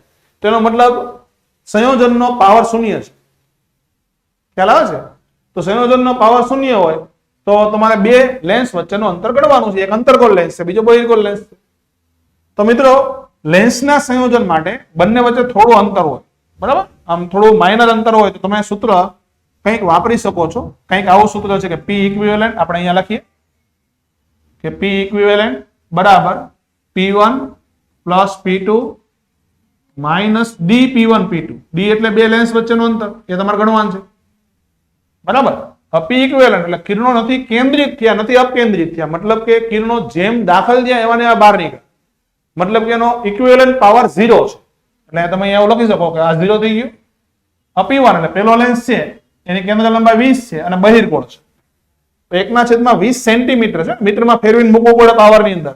તો અહીંયા તમે એવું લખી શકો 1/0.2 એટલે તમારે અહીં થયું 5 પ્લસ બીજા માટે લખો. ચાલો નેક્સ્ટ શું કહે છે બીજા માટે? તો બીજો અંતર્ગોળ આપેલો છે, એની કેન્દ્ર લંબાઈ કેટલી આપેલી છે 20 અને સામે બીજી બાજુ 5, બરાબર. 1/5 પણ 10⁻2 વડે મલ્ટીપ્લાય કરો એટલે આનો જવાબ આવશે 20, પણ નિશાની કેવી આવશે? માઇનસ જવાબ આવશે. અંતર્ગોળ છે ને એટલા માટે આ માઇનસ D તમારે ગણવાનું છે. P1 P2 પરિવાર 5 અને -20 મૂકી દો, બરાબર. સેટ કરો તો ખબર પડે આ -15 થાય. 0 બરાબર -15 માઇનસ 20 × 100 અને માઇનસ માઇનસ પ્લસ થઈ જશે 100D, બરાબર. તો સામ સામે લઈ જાઓ અને સેટ કરી દો. તમારે અહીંયા પ્લસ થશે તો 15 બરાબર કેટલું થશે? તો 15 બરાબર 100D. તો D = 15/100, પણ એકમો તમે મીટરમાં ફેરવીને મૂક્યા છે એટલે આ જવાબ તમારો મીટરમાં આવશે 0.15, મતલબ 15 સેન્ટીમીટર. ક્લિયર? તેમાંથી અહીંયા સિલેક્ટ કરી લેવાનું, જે ઓપ્શન હોય એ લાગુ પડશે. નેક્સ્ટ ફરીવાર ઓપ્ટિક્સમાંથી પ્રશ્ન. પ્રિઝમમાંથી નીકળતા નિર્ગમન કોણનું મૂલ્ય શોધો. એટલે મતલબ જે કિરણ આપાત થયું એમાં નિર્ગમન કોણનું મૂલ્ય શોધવાનું છે. ગ્લાસનો વક્રી ભવનાંક તમને √3 આપેલો છે. તો આ જે કિરણ આવ્યું એ સપાટી પર કઈ રીતના આપાત થયું? લંબરૂપે, બરાબર. તો જો કોઈ કિરણ સપાટી પર લંબરૂપે આપાત થાય તો એનું ખ્યાલ છે આપણને વક્રીભવન ન થાય, બરાબર. તો અહીંયા આપણે કંઈક આવું કરી શકીએ કે ભાઈ આ કિરણ છે સીધે સીધું અહીંથી આમ આવશે, તો અહીંથી વક્રીભવન થાય, બરાબર. તો નિર્ગમન કોણનું મૂલ્ય તમારે કાઢવાનું છે, મતલબ અહીંથી કેટલા ખૂણે જશે એ તમારે શોધવાનું છે. સ્નેલનો નિયમ વાપરવો પડે. ખ્યાલ આવે છે? તો સ્નેલનો નિયમ કઈ રીતના લગાડી શકીએ આપણે અહીંયા? તો આ ખૂણો 60 છે, મતલબ આ ઉપરનો ખૂણો આ 30 થાય, એ 30 થાય, આ 90 છે, તો પછી અહીંયા આ 60 થાય, આ ઉપરનો ખૂણો, અને આ ખૂણો કેટલો થાય? 30, બરાબર. આ સ્નેલનો નિયમ લગાડો તો આ બાજુ વક્રી ભવનાંક તમને √3 આપેલો છે, તો √3 sin 30 બરાબર આ બાજુ હવા છે તો 1 sin E, એ પ્રકારે સૂત્ર લગાડો. ચાલો તો લગાડી દઈએ સૂત્ર આપણે અહીંયા. તો શું લગાડ્યું આપણે અહીંયા? તો √3 sin 30 બરાબર આગળ વધીએ આપણે અહીંયા તો 1 sin શું લખ્યું? નિર્ગમન કોણ. બરાબર, તો sin 30 બરાબર 1/2 થાય. √3/2 થઈ ગયું છે અહીંયા, 1/2 મિક્સ કરી દો ને બરાબર sin e. જુઓ sin વિધેયની કિંમત કેટલા ખૂણા માટે? √3/2 થાય છે. એ પ્રમાણે જવાબ અહીંથી સિલેક્ટ કરો. ક્લિયર? નેક્સ્ટ જુઓ, નીચેના વિધાનો A અને B ધ્યાનમાં લ્યો અને તમારા જવાબ છે એ શોધો. ઝેનર ડાયોડ જ્યારે વોલ્ટેજ નિયામક તરીકે વાપરવામાં આવે ત્યારે રિવર્સ બાયસ સ્થિતિમાં જોડવામાં આવે છે. બીજું વિધાન, પીએન જંકશન ડાયોડનો સ્થિતિમાન વિભવ મતલબ પોટેન્શિયલ બેરિયર 0.1 અને 0.3 ની વચ્ચે જ હોય છે. બરાબર, તમને અહીંયા બે વિધાન આપેલા છે અને કોણ સાચું કોણ ખોટું એની ચર્ચા કરવાની કીધેલી છે. મતલબ થિયોરેટિકલ ક્વેશ્ચન છે, માહિતી પર આધારિત પ્રશ્ન, અને એમની અંદર આપણે વાત કરીએ તો પહેલો સાચું વિધાન છે, ઝેનર ડાયોડને હંમેશા વોલ્ટેજ નિયામક પરિપથમાં રિવર્સ બાયસની અંદર જ વાપરવામાં આવે છે. એ વિધાન કેવું છે? હંમેશા સાચું. નેક્સ્ટ, હવે પીએન જંકશન ડાયોડનું બેરિયર પોટેન્શિયલ કાઢવાનું છે. તો આપણને ખ્યાલ છે કે પીએન જંકશન ડાયોડનું બેરિયર પોટેન્શિયલ કયા મટીરીયલમાંથી બનાવ્યો એના પર ડિપેન્ડ કરે. માનો કે સિલિકોન હોય તો સિલિકોનમાં બેરિયર પોટેન્શિયલ 0.7 વોલ્ટ આવે. બરાબર, અને જર્મેનિયમ હોય તો 0.3 ની આસપાસ સમથિંગ કંઈક છે. ટેક્સ્ટ બુકમાં આપણે એનસીઈઆરટી માં છે, આપણે જોઈ શકીએ. મતલબ કે આ વિધાન છે એ ખોટું થઈ જાય. કેમ? સિલિકોન માટે 0.7 છે અને જર્મેનિયમ માટે 0.3 ની આસપાસ છે. એટલે મતલબ અહીંયા પહેલું વિધાન સાચું છે, બીજું વિધાન ખોટું છે. બરાબર, એ પ્રમાણે તમે કંઈક અહીંયા કહી શકો. નેક્સ્ટ 28 નંબરનો પ્રશ્ન, R1 અને R2 ત્રિજ્યાના બે વિદ્યુત ભારિત ગાળાઓ એટલે કે ગોળાકાર સુવાહકોને એક તારથી જોડવામાં આવેલા છે. તો ગાળાઓની પૃષ્ઠ વિદ્યુતભાર ગોળા છે, ગોળાઓની પૃષ્ઠ વિદ્યુતભાર ઘનતાઓનો ગુણોત્તર તમારે શોધવાનો. આ બે સુવાહક ગોળાને તમે જોડી દો એટલે શું થાય? તો મિત્રો ખ્યાલ છે, બે સુવાહક ગોળાઓને જોડો એટલે બંનેના સ્થિતિમાન છે એ સમાન થઈ જાય. ક્લિયર? બંનેના સ્થિતિમાન સમાન થાય. સીધી રીતે તમે લખી શકો અહીંયા કે V1 બરાબર V2, આવો કંઈક લખી શકો. એટલે બંને ગોળાની સપાટી પર સ્થિતિમાન સેમ થઈ જાય. સ્થિતિમાનનું સૂત્ર છે V બરાબર KQ, અહીંયા 1 લખીએ, upon R1 equal to KQ2 upon R2. બરાબર, Q તમારે તો અહીંયા પૃષ્ઠ ઘનતાની વાત કરી છે. તો સપાટી પર વિદ્યુતભારની પૃષ્ઠ ઘનતા સિગ્મા, એના સંદર્ભમાં Q ને દર્શાવીએ તો આપણને ખ્યાલ છે Q બરાબર શું થાય અથવા સિગ્મા બરાબર શું થાય? તો સિગ્મા બરાબર Q/A. એ એટલે ગોળાની સપાટીનું ક્ષેત્રફળ 4πr² થાય, ખબર છે ને? એ મલ્ટીપ્લાય કરી નાખો આ બાજુ. Q બરાબર સિગ્મા A. બરાબર, તો અહીંયા લખી શકાય. જો K તો કેન્સલ થઈ જશે. પછી Q1 બરાબર સિગ્મા 1 અને સપાટીનું ક્ષેત્રફળ 4πr² એના છેદમાં R1 equal to sigma 2 4πr² એના છેદમાં R2. બરાબર, અથવા તમને સૂત્ર યાદ હોય તો પણ થઈ જાય તમારે. બરાબર, ઇક્વેશન આપણી પાસે કંઈક હતું. શું સૂત્ર હતું? કે ગોળાની સપાટી પર સ્થિતિમાનનું સૂત્ર કંઈક આપણે આવું લખતા હતા, સિગ્મા અપોન એપ્સિલોન 0 યાદ આવતું હોય તો ઇન્ટુ R. બરાબર, આ ઇક્વેશન ઉપરથી તમારે સોલ્વ કરી શકો કે V1 બરાબર V2 મતલબ સિગ્મા 1 R1 અપોન એપ્સિલોન 0 બરાબર સિગ્મા 2 R2 અપોન એપ્સિલોન 0. જો અહીંયા એક થશે, 4π ઉડી જશે પછી. એટલે મતલબ સિગ્મા 1 R1 બરાબર સિગ્મા 2 R2. એપ્સિલોન 0 ક્યાં ગયો? તો K કપાઈ ગયો ને, એના લીધે અહીંયા એપ્સિલોન 0 નીકળી જશે. એટલે મતલબ આવું સૂત્ર બનશે, સિગ્મા 1 R1 બરાબર સિગ્મા 2 R2. ખ્યાલ આવે છે? આ સિગ્મા 1 ના છેદમાં સિગ્મા 2 શું થાય જોઈ લો, કરી લો દર્શન એના. નેક્સ્ટ 29 નંબરનો પ્રશ્ન શું કહે છે એમની અંદર? તો બળ એ પ્રવેગી અને સમયને મૂળભૂત રાશિઓ તરીકે એક્સેપ્ટ કરવામાં આવે તો ઉર્જાનું પારિમાણિક સૂત્ર કરો. મતલબ તમને અહીંયા ઉર્જાનો, બળ, પછી ક્ષેત્રફળ અને સમય સાથેનો સંબંધ મેળવવાની વાત કરી છે. અને મિત્રો આપણને ખ્યાલ છે કે એક રાશિનો બીજી રાશિ સાથે સંબંધ મેળવવો હોય તો પારિમાણિક વિશ્લેષણની રીતમાં આપણે ક્યાંક ધારવાનો હતો. કોનો સંબંધ છે? તો ઉર્જાનો બળ સાથે. એટલે મતલબ ઉર્જાને આપણે એનર્જી કહીએ તો એનર્જીનો સંબંધ કોની કોની સાથે? તો બળ પછી એરિયા પ્રવેગ છે અને ટાઈમ. તો મતલબ અહીંયા ધારવાનો કે x ઘાત, યાદ આવે તો y ઘાત, z ઘાત, પછી બધાના પારિમાણિક સૂત્ર મૂકીને x y z ની કિંમત તમારે પરિમાણ સરખાવીને મેળવવાની હોય. ચાલો થોડું અડધા રસ્તા સુધી મૂકી જઈએ આપણે અહીંયા. તો ઉર્જાનું પારિમાણિક સૂત્ર m1 L2 t-2 ક્લિયર ને અને ચલે છે મતલબ પરિમાણ અચળાંક આવે એ તો નીકળી જાય is equal to f f નું પારિમાણિક સૂત્ર m1 l1 t-2 એની કેટલી ઘાત કે x પછી a એટલે પ્રવેગ છે પ્રવેગની વાત કરીએ તો m0 l1 t-2 એની કેટલી ઘાત y અને લાસ્ટ વન સમય તો m0 l0 t1 એની કેટલી z હવે અહીંયા m ની એક ઘાત છે જો દળની ઘાત જુઓ ને તમે m1 l2 t-2 આ બાજુ દળની કેટલી ઘાત છે જરાક જુઓ તો x 0 0 એટલે m ની x ઘાત ક્લિયર પછી બીજી બાજુ જોઈએ તો l ની x અહીંયા y અને અહીંયા 0 તો અહીંયા x plus y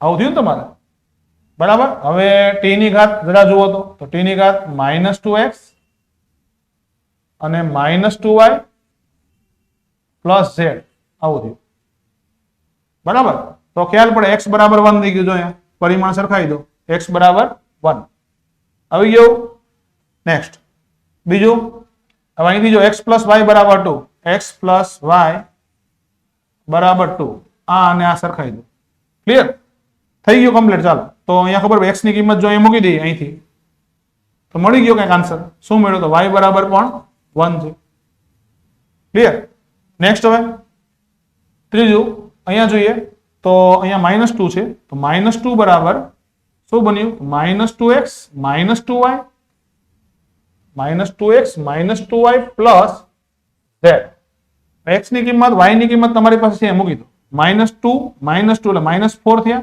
એને આ બાજુ કુદાવો -4 ને એટલે +4 થઈ જાય તો z બરાબર 2 આવશે ઓકે ગણતરીમાં ભૂલ હોય તો એકવાર ચેક કરી લેવું મેથડ તમને અહીંયા દર્શાવી દીધી x y અને z એની કિંમત 1 1 અને 2 એ ક્યાં મૂકવાની તો બધી કિંમતો તમારે અહીંયા મૂકી દેવાની તો આ ઉર્જાનું પારિમાણિક સૂત્ર એ તમને કંઈક મળી ગયું હા x ની કિંમત મૂક તો શું મળે x ની કિંમત અહીંયા મૂકવાની છે 1 એરિયા શું છે એરિયાની કિંમત 1 અને ટાઈમ એની કિંમત કેટલી છે 2 બરાબર એટલે 1 1 2 આવો કંઈક જવાબ તમને અહીંયા મળશે ઓપ્શન જરા ચેક કરી લેવા જવાબ આવી જાય છે ચાલો નેક્સ્ટ હવે ઉર્જા અને ગુરુત્વાકર્ષણનો સાર્વત્રિક અચળાંક બરાબર એને આપણે આ રીતે દર્શાવીએ તો E/G નું પારિમાણિક સૂત્ર તમારે મેળવવાનું છે કોનું પારિમાણિક સૂત્ર તો E/G બરાબર એટલે E/G નું પારિમાણિક સૂત્ર જોતું હોય ને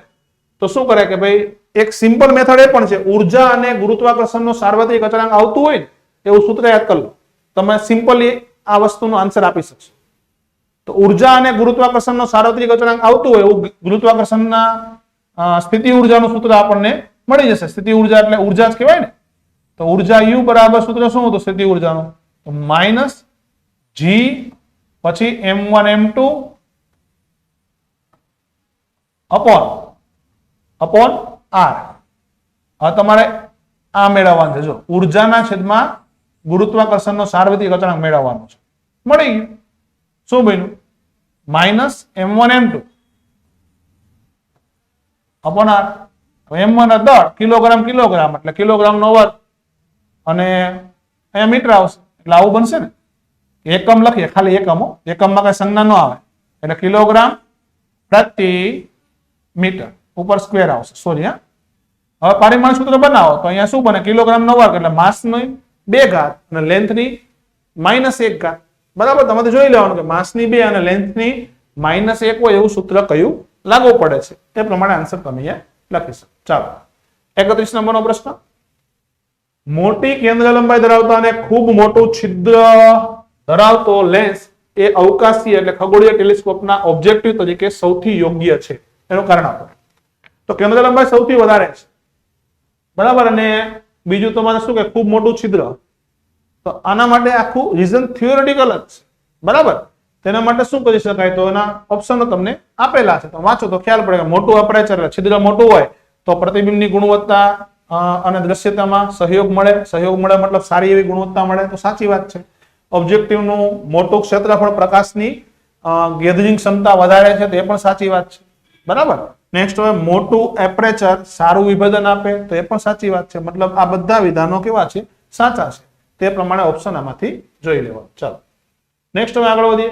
32 નંબરનો પ્રશ્ન. 240 જેટલો પરમાણુ ક્રમાંક ધરાવતું ન્યુક્લિયસ છે, બરાબર, એ 120 પરમાણુ દળાંક ધરાવતા બે ટુકડામાં વિભાજિત થાય અને અવિભાજિત ન્યુક્લિયસની બંધન ઉર્જા આટલી આપેલી હોય, જે ટુકડાઓની બંધન ઉર્જા આટલી આપેલી છે, તો પ્રક્રિયા દરમિયાન બંધન ઉર્જામાં થતો ફેરફાર, બરાબર, એટલે કુલ વધારો ઘટાડો જે ગણવાનું હોય. તો એ કીધેલું શું છે કે ભાઈ એક ન્યુક્લિયસ છે, માની લો કે તમારી પાસે એ ન્યુક્લિયસ છે, બરાબર, એનો પરમાણુ દળાંક 100 ને કેટલો આપેલો છે ભાઈ તમારે, સોરી 240 આપેલો છે, અને એમાંથી બે ટુકડા બની ગયા, આ બી, બરાબર, અને પ્લસ આ પણ બી, બરાબર. તો હવે તમારે આ બંને ટુકડાઓ છે એનો પરમાણુ દળાંક 120 આપેલો છે, બંને સરખા દળ ધરાવતા ટુકડાઓ છે. હવે બંધન ઉર્જા લખી નાખીએ તો તમને કીધેલું છે કે ભાઈ મેઇન ન્યુક્લિયસ છે એની 7.6 mega electron volt, 7.6 mega electron volt, અને આ બાજુ તમને કીધેલું છે 8.5 મેગા ઇલેક્ટ્રોન વોલ્ટ, બરાબર, અને અહીંયા પણ 8.5 મેગા ઇલેક્ટ્રોન વોલ્ટ, બરાબર. બંધન ઉર્જાનો ફેરફાર ગણવો હોય તો શું કરવાનું? તો આ ન્યુક્લિયન દીઠ બંધન ઉર્જા આપેલી છે, તો આ બાજુ પ્રક્રિયા એની બંધન ઉર્જા ગણીએ તો 240 ગુણ્યા 7.6, બરાબર. આ જવાબ આવ્યો તમારા મેગા ઇલેક્ટ્રોન વોલ્ટમાં પ્રક્રિયકની બંધન ઉર્જા. ઓલી બાજુ નિપજમાં બે સરખા ન્યુક્લિયસ છે, એક ન્યુક્લિયસની બંધન ઉર્જા ગણીએ તો 120 ગુણ્યા 8.5 મેગા ઇલેક્ટ્રોન વોલ્ટ, બરાબર. હવે આવા બે છે, બંધન ઉર્જાનો ડિફરન્સ એટલે પ્રક્રિયક અને નિપજ એની બંધન ઉર્જાનો ડિફરન્સ તમારે કાઢી દેવો, બરાબર. કાઢો એટલે ખબર પડે કે ભાઈ અહીંયા કોણ વધારે કોણ ઓછું, એટલે વધારો થયો ઘટાડો થયો પણ તમને અહીંયા ખ્યાલ આવી જશે. સાદો ગુણાકાર કરવાનો છે. ચાલો નેક્સ્ટ હવે આગળ વધીએ આપણે અહીંયા. ચલો આ પ્રશ્નની અંદર તમને એક કણને પૃથ્વીની સપાટીથી s ઊંચાઈથી છોડવાની વાત કરેલી છે અને કોઈ ચોક્કસ ઊંચાઈએ ગતિ ઉર્જા તેની સ્થિતિ ઉર્જા કરતા 3 ગણી વધારે છે. મતલબ ગતિ ઉર્જા અને સ્થિતિ ઉર્જા વચ્ચેનો સંબંધ તમને કોઈ એક ચોક્કસ ઊંચાઈએ આપેલો છે. હા મિત્રો, આ ક્ષણે કણની પૃથ્વીની સપાટીથી ઊંચાઈ અને ઝડપ અનુક્રમે ખાલી જગ્યા હશે. એટલે ઊંચાઈ અને ઝડપ તમારે ગણવાનું છે. તો મિત્રો આપણને ખ્યાલ છે જ્યારે કોઈ પણ પદાર્થને અમુક ઊંચાઈથી મુક્ત કરવામાં આવે તો ઉર્જા સંરક્ષણના નિયમનું પાલન તો થાય જ છે. તો અહીંયા આકૃતિ દોરી અને સમજવા માટે પ્રયત્ન કરીએ તો માની લો કે પૃથ્વીની સપાટી છે, અહીંથી કોઈ એક પદાર્થને આપણે રિલીઝ કર્યો છે. રિલીઝ કર્યો મતલબ પ્રારંભમાં વેગ v0 બરાબર 0 છે અને આ જે ઊંચાઈ છે એ તમને આપેલી છે s. ક્લિયર? હવે નેક્સ્ટ વન તમારે હવે અમુક ઊંચાઈએ પહોંચે એટલે માનો કે અહીંયા પહોંચ્યો, બરાબર, આ ઊંચાઈ છે અને આપણે x કહી દઈએ, x જે તમારે મેળવવાની છે, ત્યારે ગતિ ઉર્જા એ સ્થિતિ ઉર્જા કરતા કેટલી થાય છે? તો ગતિ ઉર્જા સ્થિતિ ઉર્જા કરતા 3 ગણી થઈ જાય, એટલે k ગતિ ઉર્જા બરાબર 3u થઈ જાય. આવું તમને આપેલું છે. તો મિત્રો અહીંથી અહીંયા પહોંચે એટલે ઉર્જા સંરક્ષણના નિયમનું આપણે પાલન કરે એટલા માટે ઉર્જા સંરક્ષણનો નિયમ આપણે લગાડી દઈએ. તો એવું કહી શકાય પ્રારંભમાં ગતિ ઉર્જા વત્તા સ્થિતિ ઉર્જા. પ્રારંભમાં ગતિ ઉર્જા તો ખબર પડે પ્રારંભમાં ઝડપ 0 છે, ગતિ ઉર્જા 0 હશે. સ્થિતિ ઉર્જા લખીએ તો શું લખી શકાય? તો કેટલી ઊંચાઈ છે? તો s ઊંચાઈ છે એટલે mgs, બરાબર ને. આ ઉર્જા સંરક્ષણ લગાડું છું, ગતિ ઉર્જા 0 છે લખતો નથી. હવે અંતમાં મતલબ x ઊંચાઈ ગતિ ઉર્જા, તો ગતિ ઉર્જા આપણે અહીંયા લખીએ k અંતમાં, અને અંતમાં સ્થિતિ ઉર્જા એટલે અહીંયા સ્થિતિ ઉર્જા લખીએ 3u. સંબંધ આપેલો છે k બરાબર 3u, બરાબર. હવે k બરાબર 3u એટલે 3u મૂકી દઈએ, ટોટલ આવી જશે 4u, બરાબર ને. 4u બરાબર mgs. નેક્સ્ટ તો mgs બરાબર 4 અને u ની કિંમત, તો u ની કિંમત લખીએ એટલે કેટલી ઊંચાઈ પર છે? તો x ઊંચાઈ પર છે ને, તો અહીંયા લખાય ને mgx, x ગણવાનું છે, mg કેન્સલ કરો તો x બરાબર s/4 મળી જાય. ચલો એક વાત થઈ. હવે બીજી બાજુ તો આ x ની કિંમત મળી ગઈ, તો હવે આ સંબંધનો ઉપયોગ કરીને કે k બરાબર 3u, k બરાબર 3u, k બરાબર 1/mv² અને 3u, 3u ની કિંમત તો mgx, x ની કિંમત s/4 છે, તો mgx, x ની કિંમત ફરીવાર બોલો s/4 છે, બરાબર. તો s/4 મૂકશો ને તમે અહીંયા અને પછી સાદુરૂપ આપો અને v ની કિંમત મેળવી લો. x ની કિંમત તમને અહીંયા મેળવી દીધી છે, કારણ કે આગળ જરૂર હતી એટલા માટે ગણતરી થોડી બતાવી છે. રેડી? તો આ પ્રમાણે તમે અહીંયા વાત કરી શકો. ઓપ્શન પછી જે આવે એ પ્રમાણે સિલેક્ટ કરવાના. ચાલો નેક્સ્ટ 34 શું કહે છે? રેડિયોએક્ટિવ ન્યુક્લિયસ નો અર્ધ જીવનકાળ 100 કલાકનો છે. 150 કલાક બાદ મૂળ એક્ટિવિટીનો ખાલી જગ્યા અંશ બાકી રહે. તો મિત્રો અહીંયા તમને કેટલો અંશ બાકી રહે, મતલબ બાકી રહેતા ભાગ માટે પૂછેલું છે. તો મિત્રો આપણને ખ્યાલ છે બાકી રહેતો ભાગ એનું સૂત્ર છે બાકી રહેતો ભાગ એટલે કેટલા ન્યુક્લિયસ બાકી રહે, બરાબર? એનું સૂત્ર n/n0 અથવા ઘણા આમ પણ લખે r/r0 is equal to 1/2 any n ઘાત. અને n ની કિંમત શું આવે? તો n ની કિંમત તમને ખ્યાલ છે કુલ સમયના છેદમાં અર્ધ જીવનકાળ. આ સૂત્ર છે ને, n બરાબર શું? તો કુલ સમય એના છેદમાં અર્ધ જીવનકાળ. અર્ધ જીવનકાળ કેટલો આપ્યો? અહીંયા લખો 100 કલાક. અને ટોટલ સમય કેટલો આપ્યો? 150 કલાક પછીની વાત કરી. 150 મૂકો, અહીંયા 100 લખો તો ખ્યાલ પડે કે 50 તેરી અને 50 દુ એટલે મતલબ 3/2 મળશે. n બરાબર 3/2. તો મિત્રો આ કિંમત છે એ મૂકી દો બસ, એટલે કામ પૂરું થાય. તો બાકી રહેતો ભાગ 1/2 ની 3/2 ભાગ કઈ રીતના કરવું? તો પહેલા એક કામ કરો, ઘન કરી નાખો. તો 1/2 નો ઘન કરો એટલે 1/2 2 4 2 8 એનો વર્ગમૂળ કરો પાછો. તો 1/2 વર્ગમૂળ 2, બરાબર? એટલે તમને જે જવાબ મળે એ અહીંયા લખી શકો કે 1/8 ની 3/2 કરો. રેડી? એટલે આન્સર તમને મળી જશે. ચાલો નેક્સ્ટ 35 નંબર 10 ન્યૂટનના બળ દ્વારા એક સ્પ્રિંગને 5 સેન્ટીમીટર જેટલું ખેંચવામાં આવે છે. જ્યારે 2 કિલોગ્રામનું દળ લટકાવવામાં આવે તો દોલનનો આવર્તકાળ ખાલી જગ્યા થાય. તમને અહીંયા સ્પ્રિંગના દોલનનો આવર્તકાળ પૂછેલો છે. તો સ્પ્રિંગના દોલનના આવર્તકાળનું સૂત્ર T બરાબર 2π√m/k. m એટલે દોલકનું દળ, k એટલે સ્પ્રિંગનો બળ અચળાંક. રકમમાં કે બળ અચળાંક તો આપ્યો નથી. સ્ટાર્ટિંગમાં તમને એક વાક્ય આપેલું છે શું કે આટલું બળ લગાડો તો આટલી ખેંચાય, એટલે બળ આપેલું છે F અને કેટલી ખેંચાણી એ પણ આપેલું છે. તો F બરાબર kx. એમાં F ની કિંમત 10 મૂકી દે, k ની કિંમત મેળવવાની છે, x ની કિંમત 5 સેન્ટીમીટર મૂકો. 5 એટલે 5 × 10 - 2 સેન્ટીમીટરના મીટરમાં ફેરવવું પડે ને. k મેળવી લો. આ k ની જે કિંમત મૂકે મળે કે અહીંયા મૂકો. અને બીજી બાજુ દળ તમને રકમમાં ક્યાં આપ્યું છે તો આ રહ્યું, એ કિંમત તમે અહીંયા મૂકો. બરાબર? એટલે કામ તમારું થઈ જશે. ક્લિયર? નેક્સ્ટ હવે 36 નંબરનો પ્રશ્ન. ફરીવાર કેપેસિટર ઇન્ડક્ટરની વાત કરેલી છે, બરાબર? અને એસી ચેપ્ટરમાંથી પ્રશ્ન આવે છે. તો આમની અંદર શું કીધું? 5 હેનરીના ઇન્ડક્ટર, 80 માઇક્રોફેરેડનું સુધારક મતલબ સંગ્રાહકની વાત કરેલી છે. અને 40 ઓહમનો અવરોધ ધરાવતા એક શ્રેણી LCR પરિપથ 230 વોલ્ટના બદલાતી આવૃત્તિ ધરાવતા ઉદ્ગમ સાથે જોડવામાં આવે છે. કોણીય આવૃત્તિએ, બરાબર, ઉદ્ગમ દ્વારા રૂપાંતરિત થતો પાવર અનુનાદીય કોણીય આવૃત્તિ વખતે રૂપાંતરિત થતા પાવર કરતા અડધો હોય. મતલબ કે તમને આવૃત્તિ ગણવાની કીધી છે, બરાબર? અને એ કોણીય આવૃત્તિ કઈ એ તમને પૂછ્યું છે. તો કઈ કોણીય આવૃત્તિ? કે જે આવૃત્તિએ પાવર છે ને એ અનુનાદીય કોણીય આવૃત્તિ વખતે પાવર કરતા અડધો હોય, મતલબ હાફ પાવર ફ્રીક્વન્સી તમને ગણવાનું કીધેલું છે. ગુજરાતી થોડું કોમ્પ્લેક્સ છે, બરાબર? બાકી બીજો કોઈ એમાં પ્રશ્નમાં તકલીફ નથી, પણ ગુજરાતી સમજવું થોડું અઘરું છે. તો અહીંયા આપણે હાફ પાવર બેન્ડવિડ્થ એનું સૂત્ર લખીએ ડેલ્ટા ઓમેગા. એનું કંઈક સૂત્ર હતું, બરાબર? r/2 એક આ હતો, બરાબર? અને અનુનાદીય આવૃત્તિ એનું સૂત્ર હતું 1/√LC. હવે તમને હાફ પાવર ફ્રીક્વન્સી એટલે ખ્યાલ હશે તમને કે ઓમેગા બરાબર સૂત્ર શું થાય? ઓમેગા બરાબર ω0 plus or minus delta omega. આ સૂત્ર છે, બરાબર? ડેલ્ટા ઓમેગા મેળવો, ω0 મેળવો. એક વાર પ્લસ ડેલ્ટા ઓમેગા કરો, બીજી વાર માઇનસ ડેલ્ટા ઓમેગા. ખ્યાલ આવે?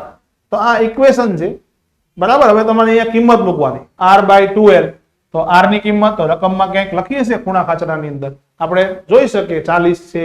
l ની કિંમત 5 હેનરી છે, 40/5 અને એટલે તો 40 ના છેદમાં ટૂંકમાં 2 ગુણ્યા 5 એટલે મતલબ આ તમને સીધો જવાબ મળી જશે સમથિંગ બરાબર સીધી ગણતરી કરી શકો ઓમેગા 0 ની કિંમત જાતે મેળવી શકો LC તો તમને આંકડાઓ એ રીતના આપ્યા જો LC તો 80 5 8 5 40 એટલે 400 થાય 400 નું વર્ગમૂળ કાઢવું આપણને સિમ્પલી આવડે બરાબર એ બધું કરો એટલે તમને આ કેટલું મળે એ જરા મેળવો પછી પ્લસ ઓર માઈનસ એકવાર પ્લસ મૂકો બીજી વાર માઈનસ મૂકો હજી વધારે સ્પષ્ટ કરો તો આવું કરો omega 1 is equal to omega 0 plus del 2 ઓમેગુ અને omega 2 is equal to omega 0 plus minus A minus લેવાનું માઈનસ ડેલ્ટા ઓમેગા બરાબર મેળવો એટલે જવાબ તમને અહીંથી મળી જશે ચાલો નેક્સ્ટ R1 R2 ત્રિજ્યા ધરાવતા સુવાહક ગાળાઓ છે તેમના કેન્દ્ર એકબીજા પર સંપાત થાય તે રીતે એક જ જગ્યા પર મૂકવામાં આવે છે R1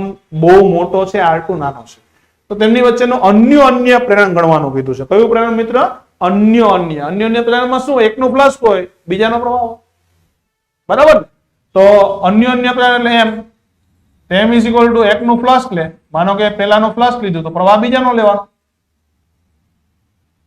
બરાબર પ્લસ નું સૂત્ર આપણને ખ્યાલ છે બરાબર ગાળા એટલે એક જ લૂપ છે એટલે મતલબ a b જ લખવું પડે a એરિયા b એટલે ચુંબકીય ક્ષેત્ર બરાબર અને cos થીટા તો ગાળાઓ કઈ રીતના ગોઠવ્યા છે એક જ સમતલમાં એક જ જગ્યા પર મતલબ એક જ સમતલમાં મૂક્યા છે એક નાનો ગાળો છે આ બહુ મોટો ગાળો છે આની ત્રિજ્યા R1 કહીએ અને આની ત્રિજ્યા આપણે R2 કહીએ માનો કે અહીંથી પ્રવાહ પસાર કર્યો આ બરાબર તો આ બીજી લૂપ છે આ પહેલી લૂપ છે આમાંથી પ્લસ ગણવાનું હોય તો ab cos 0 લખવાનું એટલે cos 0 તો 1 થઈ જાય ને બાય I2 કરવાનું હવે આમાં ચુંબકીય ક્ષેત્ર કોનું હોય તો જેમાંથી પ્રવાહ પસાર થાય ને ચુંબકીય ક્ષેત્ર મતલબ બીજા પ્રવાહનું હોય એટલે B2 લખવાનું બરાબર ને એરિયા હંમેશા નાનો લેવાનો પાઠ્યપુસ્તક ની અંદર છે કે એરિયા હંમેશા કોનું લઈ લેવાનો નાના લૂપ બરાબર નાનો લૂપ છે એમાં તમારે R2 આપેલું છે ને કે R1 આપેલું છે તો નાનામાં તમને અહીંયા R2 આપેલું છે એટલે મતલબ અહીંયા તમારે R2 કરવું પડે ને અહીંયા R1 કરવું પડે બસ મૂકી દો કિંમત તો પાઈ નાના લૂપનો એરિયા લેવાનો હંમેશા એટલે R2 સ્ક્વેર અને b કોના વડે તો 2 વડે 2 એટલે મોટી લૂપ વડે તો મોટી લૂપ વડે ચુંબકીય ક્ષેત્ર μ0 I બરાબર એમાં 2 upon 2 R1 અને upon I2 ઉડી જાય જે સેટ થતો એ કરો અને પછી જુઓ તો કોના સપ્રમાણમાં હશે તો અહીંયા R નો સંબંધ તમારે જોવાનો છે તો સંબંધ તમને ક્યાં દેખાય છે આમાંથી ચેક કરો રેડી ચાલો મિત્રો 38 નંબર પરિવાર 0.15 કિલોગ્રામ દળ ધરાવતો એક બોલ 10 મીટર ઊંચાઈથી છોડવામાં આવે છે તો તે ભોંયતળિયાને અથડાઈને સમાન ઊંચાઈ સુધી રીબાઉન્સ થાય તો બોલને અપાતા આવેગ મતલબ આઘાતનું મૂલ્ય મતલબ વેગમાનનો ફેરફાર તમારે અહીંયા ગણવાનો છે બરાબર વેગમાનનો ફેરફાર ગણો તો પ્રારંભમાં વેગમાન અંતમાં વેગમાન બંનેનો ડિફરન્સ તમારે અહીંયા જોઈ લેવાનો છે તો મિત્રો બોલ કઈ રીતના આવે તો ભાઈ આ સપાટી છે ભાઈ અહીંયા અહીંથી બોલ આવ્યો માનો કે કેટલી ઊંચાઈથી આવ્યો તો અહીંયા લખેલું છે ભાઈ 10 મીટરની ઊંચાઈથી આવે છે તો 10 મીટરની ઊંચાઈ એટલે માનો કે h ઊંચાઈથી આવતો હોય તો અથડાય ત્યારે વેગ કેટલો થાય તો અથડાય ને ત્યારે એનો વેગ કેટલો હોય તો એનો વેગ હોય √2gh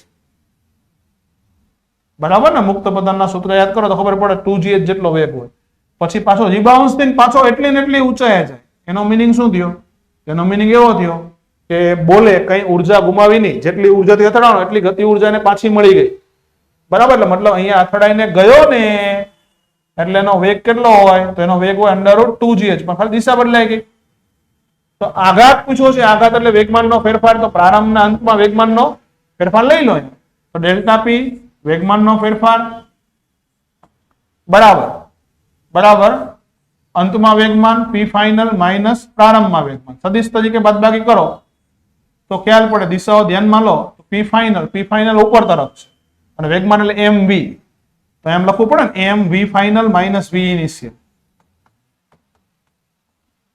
બરાબર અને અહીંયા ખબર પડે એક નીચે હતો બીજું ઉપર હતું આ તમારે 2gh અહીંયા લખ્યું બરાબર ને આ 2gh છે માઈનસ પછી અહીંયા લખશો એટલે બે વાર વર્ગમૂળમાં 2gh થશે એટલે આવું થશે ટ્વાઇસ m બરાબર √2gh તો h ની કિંમત ખ્યાલ છે આપણને કે h ની કિંમત 10 મીટર g ની કિંમત 10 લઈ લે 2 બરાબર 10 ગુણ્યા 2 એટલે એ જે જવાબ મળે અને એમ તો તમને કિલોગ્રામમાં દળ આપ્યું છે 0.15 અને 2 આપેલું છે, બરાબર? એટલે મલ્ટીપ્લાય કરીને જવાબ કાઢો, તમને જવાબ અહીંયા મળી જશે, બરાબર? આમાંથી જે બંધ બેસતું આવે એ સિલેક્ટ કરવાનું. ચાલો નેક્સ્ટ 39 30 સેન્ટીમીટર કેન્દ્ર લંબાઈ ધરાવતા એક બહિર્ગોળ લેન્સથી 60 સેન્ટીમીટર અંતરે એક બિંદુવત વસ્તુ રાખવામાં આવેલ છે. જો એક સમતલ અરીસાને લેન્સની મુખ્ય અક્ષને લંબ રૂપે 40 સેન્ટીમીટર અંતરે મૂકવામાં આવે તો અંતિમ પ્રતિબિંબ ક્યાં મળે? એટલે અહીંયા તમને એક સમતલ અરીસો અને સાથે સાથે એક લેન્સનું સંયોજન આપેલું છે, બરાબર? તો હવે તમને અંતિમ પ્રતિબિંબ ક્યાં મળે એ તમારે મેળવવાનું કીધેલું છે મિત્રો. તો જરા ધ્યાનથી જોજો, પ્રશ્ન થોડો લાંબો છે, લેન્ધી છે. તો પહેલી વાત છે કે ભાઈ વસ્તુને ક્યાં મૂકી, તો 60 સેન્ટીમીટર અંતરે અહીંયા મૂકેલી છે. હવે ડ્રોઈંગ બરાબર જોતા હજો. કેન્દ્ર લંબાઈ કેટલી છે આની? તો કીધેલું છે 30 સેન્ટીમીટર. ચાલો, એટલે બહિર્ગોળ છે એટલે +30 જ આવશે અને આંકડાઓ બધા સેન્ટીમીટરમાં છે. તો પહેલી વાર જો અંતિમ પ્રતિબિંબ એટલે શું થાય કે અહીંથી એક પ્રકાશનું કિરણ નીકળે, પહેલી વાર લેન્સ વડે વક્રીભવન થાય, પછી અરીસા વડે પરાવર્તન થાય, પછી પાછું રિટર્ન મારશે, બરાબર? એ પ્રમાણે તમારે અહીંયા જોવાનું છે. રેડી? હવે જો કે આ લેન્સ માટે પ્રતિબિંબ ક્યાં મળે, તો પહેલા લેન્સ માટે અહીંયા લખું તો લેન્સ એના માટે શું થયું, તો પ્રતિબિંબ અંતર v બરાબર fu, સીધું શોર્ટ મારીએ તો બરાબર, અપોન f પ્લસ u અથવા u પ્લસ f. હવે f કેટલું લેવાનું, તો f તમે લેશો અહીંયા 30, u કેટલું લેશો, તો u અહીંયા લેશો -60. કેમ? આ બાજુ છે ને આ પાત કિરણ આમ હશે, વિરુદ્ધ દિશામાં છે એટલે માઇનસ. ચાલો, તો f 30 -60, નીચે બંનેને સરવાળો કરો એટલે 30 -60 નો, અને જવાબ મેળવો એટલે 1800 અને 30 એટલે જવાબ આવશે તમારે અહીંયા +60 સેન્ટીમીટર. ચાલો, આવો જવાબ આવશે, બરાબર? એટલે આ લેન્સ વડે જે પ્રતિબિંબ મેળવ્યું એ પહેલી તરફ કેટલા અંતરે 60 એ મળ્યું, પણ 40 તો અરીસો આવી જાય એટલે અરીસાની પાછળ 20 મળ્યું, એટલે પ્રતિબિંબ તમારે કંઈક અહીંયા મળ્યું એવું તમે કહી શકો, પાછળ 20 સેન્ટીમીટર અંતર. ખ્યાલ આવે છે? હવે જે પ્રકાશનું કિરણ છે ને કંઈક આ રીતના હશે, બરાબર? અહીંયા ભેગા થતા હશે પાછળ. હવે એ પરાવર્તન પામીને અહીંયા આવી ગયા. એવી રીતે અહીંથી પણ તમે વિચારી શકો, અહીંથી કિરણ આમ ગયા તે પરાવર્તન પામીને અહીંયા ભેગા થયા, એટલે મતલબ ખબર પડી સમતલ અરીસા વડે જે પ્રતિબિંબ મળ્યું એ સામે મળ્યું, બરાબર? અને 20 સેન્ટીમીટર પાછળ વસ્તુ હતી અરીસા માટે, તો પ્રતિબિંબ સામે થયું, એટલે આ પ્રતિબિંબ વાસ્તવિક છે. 20 સેન્ટીમીટર ક્યાં મળશે? આગળ. એટલે આ અંતર કેટલું છે? 20. સમતલ અરીસાથી સમતલ અરીસા વડે મળતું પ્રતિબિંબ 20 છે. તો લેન્સ થી કેટલા અંતર, તો આ અંતર 40, તો લેન્સ થી 20 અંતર થયું, બરાબર? આ અંતર કેટલું મળ્યું? 20. કેન્દ્ર લંબાઈ 30. તો ફરીવાર લેન્સ વડે વક્રીભવન થાય, પ્રકાશનું કિરણ જે આવે છે અહીંથી આમ, બરાબર? અહીંથી આમ જાય છે, બરાબર? એનું પાછું લેન્સ વડે શું થયું? વક્રીભવન. તો લેન્સ માટે વસ્તુ અંતર કેટલું? લેન્સ માટે ફરીવાર આપાત કિરણો આ બાજુથી આવે છે, તો લેન્સ માટે વસ્તુ ક્યાં છે? તો અહીંયા છે. કેટલા અંતરે? તો -20. તો ફરીવાર લેન્સ માટે આનો સૂત્ર વાપરો, બરાબર? fu upon f plus u. f એટલે 30 મૂકો, u એટલે -20 મૂકજો, અને f એટલે 30 -20 એમ કરીને સેટ કરો તો 30 20 એટલે 600, એટલે તમારે જવાબ આવશે -600, બરાબર? એટલે -600 ના છેદમાં 10 એટલે મતલબ થયું તમારે અહીંયા 60. 60 ક્યાં મળશે? પાછળ. એટલે પ્રકાશના કિરણો આમ જશે, બરાબર? થોડાક આમ ખાલી ફેર પડશે, 1 મિનિટ, એટલે કંઈક આ રીતે, બરાબર? આ કિરણો ક્યાં ભેગા થાય? અરીસાની પાછળ. એટલે પ્રતિબિંબ લેન્સ થી 60 સેન્ટીમીટર દૂર, મતલબ અરીસાથી 20 સેન્ટીમીટર પાછળ, એવું કંઈક તમે અહીંયા કરી શકો. ખ્યાલ આવે? તો ઓપ્શન તમારે આ રીતના સિલેક્ટ કરવાનો કે સમતલ અરીસાથી કેટલા અંતરે, તો લેન્સ થી 20 સેન્ટીમીટર અંતરે મળે, તો ના, લેન્સ થી 60 સેન્ટીમીટર અંતરે પાછળ તરફ મળશે. લેન્સ થી 30 સેન્ટીમીટર અંતરે મળે તો આ પણ ખોટું છે. સમતલ અરીસાથી 30 સેન્ટીમીટર અંતરે, સમતલ અરીસાથી કેટલા અંતરે હોય? તો 20 સેન્ટીમીટર અંતરે મળે, અને પ્રતિબિંબ કેવું હશે? આભાસી હશે, કારણ કે આ કિરણો છેલ્લે ભેગા થતા એવો ભાસ થાય ને એટલા માટે, બરાબર? તો આ પ્રમાણે તમે અહીંયા કેલ્ક્યુલેશન કરી શકો. નેક્સ્ટ આગળનો પ્રશ્ન વિચારીએ. 12 a લંબાઈ અને કેપિટલ R જેટલો અવરોધ ધરાવતા સમાન સુવાહક તારને, બરાબર, એ જેટલી બાજુ ધરાવતા સમબાજુ ત્રિકોણમાં ફેરવો. એ જેટલી બાજુ ધરાવતા ચોરસ આકારમાં ફેરવી નાખ્યો. તો બંનેમાં ચુંબકીય ડાયપોલ મોમેન્ટની કમ્પેરિઝન કરવાની છે. તો મિત્રો, એ ચુંબકીય ડાયપોલ મોમેન્ટની જો કમ્પેરિઝન કરવી હોય તો પેલા સૂત્ર આવડવું જોઈએ આપણને, અને જે કીધું છે આપણને સમજ પડવી જોઈએ. તો મેઇન તમને કીધું છે કે ભાઈ એક તાર હતો 12 a લંબાઈ, એમાંથી એક ત્રિકોણ બનાવ્યો, એ લંબાઈની બાજુ ધરાવતો ત્રિકોણ. તો મને ખબર પડે કે જો આ a લંબાઈ, આ a લંબાઈ, આ a લંબાઈ, ટોટલ 3a લંબાઈ થઈ, ટોટલ 12a લંબાઈનો તાર છે, મતલબ તમારે ટોટલ અહીંયા 3 આટા બનશે. બરાબર, આટાની સંખ્યા કેટલી થઈ? 3. બરાબર. પછી બીજી બાજુ ચોરસ બનાવો તો ચોરસમાં a એટલે 4a એક આટાની લંબાઈ, 2 આટાની 8a, 3 આટાની 12, એટલે મતલબ અહીંયા પણ સોરી અહીંયા 3 આટા બનશે. બરાબર, કઈ ભૂલ થઈ એવું લાગે છે? હા, અહીંયા તમારે ટોટલ 4 આટા બનશે. કેમ? એક ત્રિકોણની લંબાઈ 3a થાય, તો એ રીતે તમે કેલ્ક્યુલેશન કરો એટલે 4 આટા બનશે, અહીંયા 3 આટા બનશે. ક્લિયર? હવે તમારે ડાયપોલ મોમેન્ટ ગણવાની છે. પ્રવાહ બધામાં સરખો લેવાનો છે અહીંયા. તો ડાયપોલ મોમેન્ટનું સૂત્ર શું થાય? તો ડાયપોલ મોમેન્ટ m બરાબર NIA. બરાબર, a એટલે એરિયા. તો ત્રિકોણનો એરિયા લેવાનો. બરાબર ને? ત્રિકોણના એરિયાનું સૂત્ર શું છે? 1/2 પાયો ગુણ્યા વેધ. સૂત્રમાં કિંમત મૂકો અને સોલ્વ કરો. આ બાજુ m બરાબર NIA. અહીંયા શું છે તમારે? એરિયા કેટલો થાય? તો ખબર, ચોરસ છે. ચોરસ માટે લંબાઈનો વર્ગ. બરાબર, લંબાઈ કેટલી છે? તો a છે. પ્રમાણે મૂકો. બરાબર, અહીંયા તમારે શું મળે?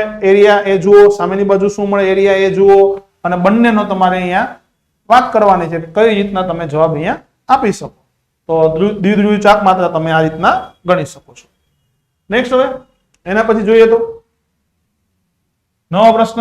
એક કાર વિરામ સ્થિતિમાંથી શરૂ કરીને 5 મીટર પર સેકન્ડ સ્ક્વેર થી પ્રવેગિત થાય છે. કારમાં બેઠેલા વ્યક્તિ t બરાબર 4 સેકન્ડ એક બોલને બારીમાંથી પડતો મૂકે છે. બોલને 6 સેકન્ડ સમયે વેગ અને પ્રવેગ કેટલો હશે? એનસીઆરટી ટેક્સ્ટ બુક નો દાખલો છે, એને મળતો આવે છે. બરાબર, પ્રકરણમાં છે જ, આપણે ચેપ્ટર નંબર 3 કે 4 માં, બરાબર, 11મા ધોરણમાં દાખલો છે. શું કીધું કે કારમાંથી તમે બોલને પડતો મૂક્યો. ક્યારે પડતો મૂક્યો? તો 4 સેકન્ડે બારીમાંથી પડતો મૂક્યો. તો હકીકતમાં ખ્યાલ પડે કે કારનો જેટલો વેગ હોય ને એટલો વેગ બોલને ઓલરેડી મળેલો હોય, અને 4 સેકન્ડ પછી બોલ કોની અસર હેઠળ આવી જાય? તો ગુરુત્વાકર્ષણની અસર. 4 સેકન્ડ સુધી બોલનો પ્રવેગ એટલે કારનો પ્રવેગ. બરાબર, તો અહીંયા ખબર પડે 4 સેકન્ડ સુધી કાર સમક્ષિતિજ દિશામાં ગતિ કરે તો કારનો જે વેગ છે એ અહીંયા બોલને મળી જશે. તો પછી પરિણામી વેગ તમારે લખવો હોય તો આવું લખી શકો, વર્ગમૂળમાં v બરાબર કારના કારણે મળતો વેગ, બરાબર, કારના કારણે મળતો વેગ એનો વર્ગ, અને આ વેગ છે ને એ સમક્ષિતિજ દિશામાં છે. બરાબર, અને પછી મુક્ત પતન કરે, પ્લસ v અંડર ગ્રેવિટી એનો વર્ગ. એટલે આ જે છે એ 0 થી 4 સેકન્ડ સુધી જે વેગ મેળવ્યો એની વાત થઈ છે. અને આ વેગ કયો વેગ છે? તો મુક્ત કર્યા પછી, મુક્ત ક્યારે કર્યો? 4 સેકન્ડે છોડ્યો અને 6 સેકન્ડ સુધી એને વાત કરેલા. 4 થી 6 ની વાત થઈ. 4 થી 6 માં એ અંડર ગ્રેવિટી પતન કરશે, અને 0 થી 4 માં એ કારની અંદર ગતિ કરશે.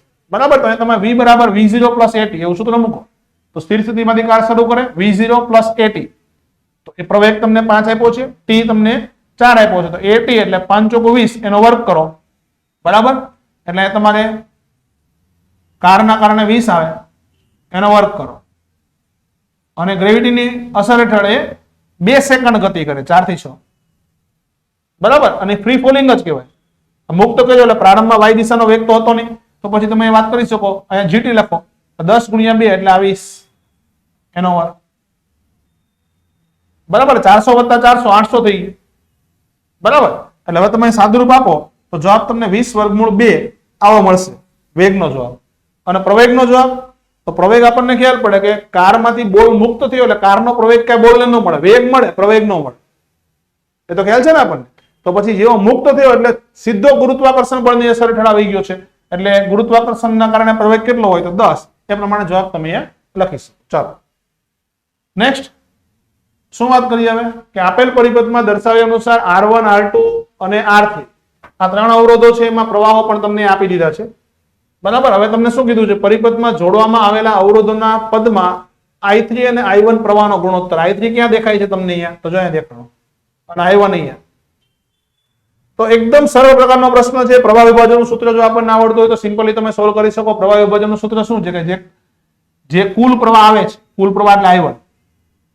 બરાબર, એનું ભાગ પડતા હોય તો માનો કે નીચેના અવરોધમાંથી પ્રવાહ જતો હોય, નીચેના અવરોધમાંથી પ્રવાહ એટલે I3 જોતો હોય, તો I3 બરાબર શું થાય? કુલ પ્રવાહ એટલે I1. I3 જોઈએ ને, તો I3 માં શું આવે? ઉપરનો અવરોધ એટલે R2 આવે, અહીંયા R2 પ્લસ R3, આ સૂત્ર છે.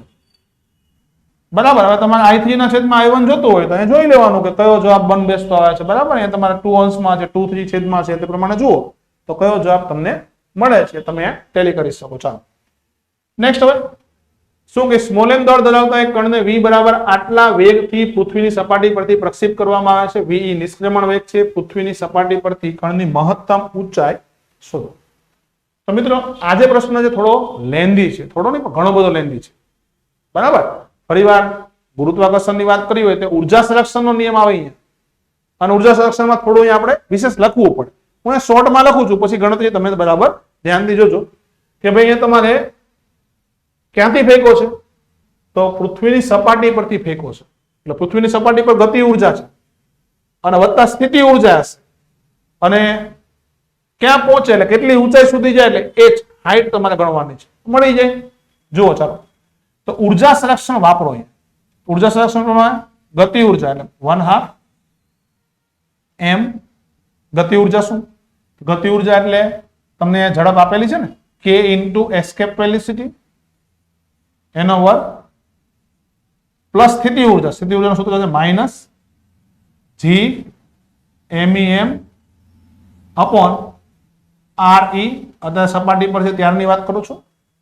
હવે મહત્તમ ઊંચાઈ પૂછી છે, મતલબ કે ગતિ ઉર્જા શૂન્ય થઈ જાય એટલે અંતમાં ગતિ ઉર્જા પ્લસ સ્થિતિ ઉર્જા. તો અંતમાં ગતિ ઉર્જા શૂન્ય છે એટલે માત્ર સ્થિતિ ઉર્જા જ લખો, minus g MEM upon RE plus h. માની લીધું કે h ઊંચાઈ એ બરાબર, એની ગતિ ઉર્જા શૂન્ય થાય, મતલબ ઝડપ શૂન્ય થાય એટલે મહત્તમ ઊંચાઈ પહોંચી જાય. ઇક્વેશન ખ્યાલ આવે દરેકને?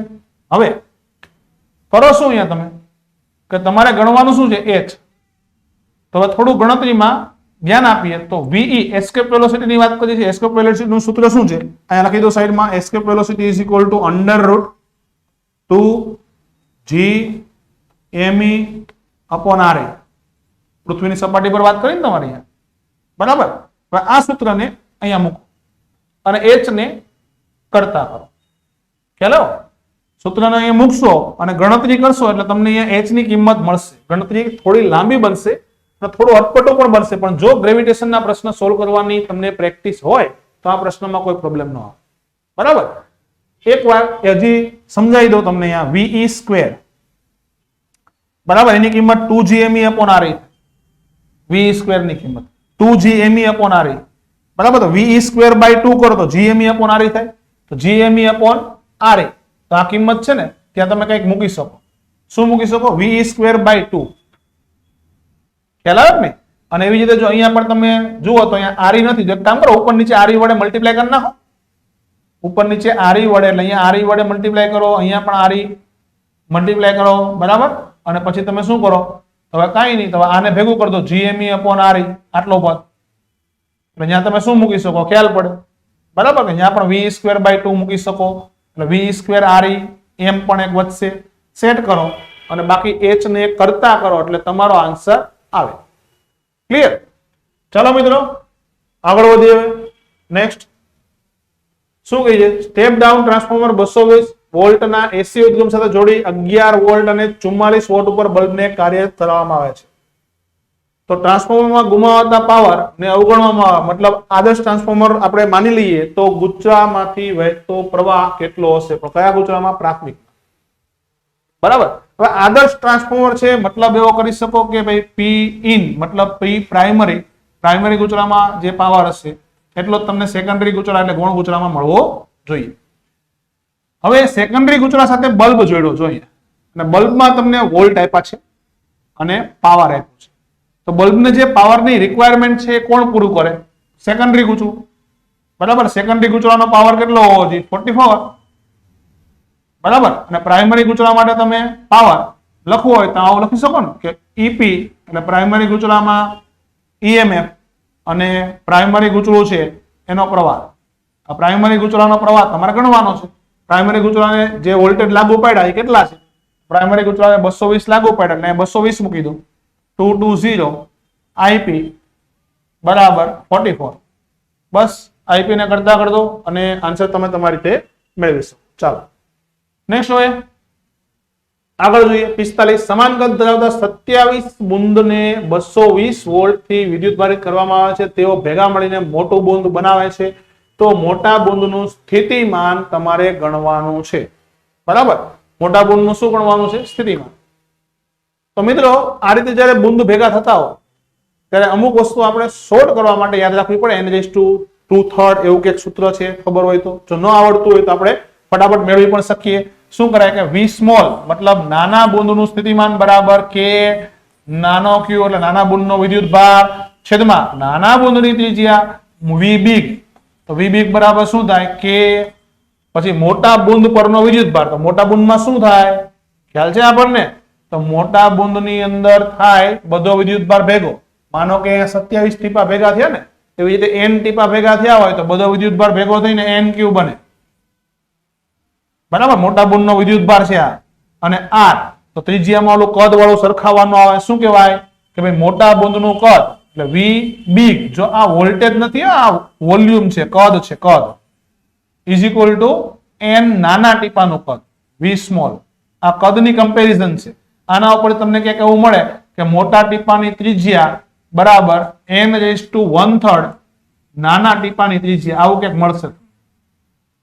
યાદ હશે ને, આપણે 11મા ધોરણથી શરૂ કર્યું હતું ફ્લુઇડ મિકેનિક્સમાં. ત્યાં પહેલી વાર આવું સૂત્ર વાપર્યું હતું ટર્મિનલ વેલોસિટીની અંદર, અને પછી ધીમે ધીમે આગળ વધી અને 12મા ધોરણમાં આપણે ઇલેક્ટ્રોસ્ટેટની અંદર પણ આનો ઉપયોગ કર્યો.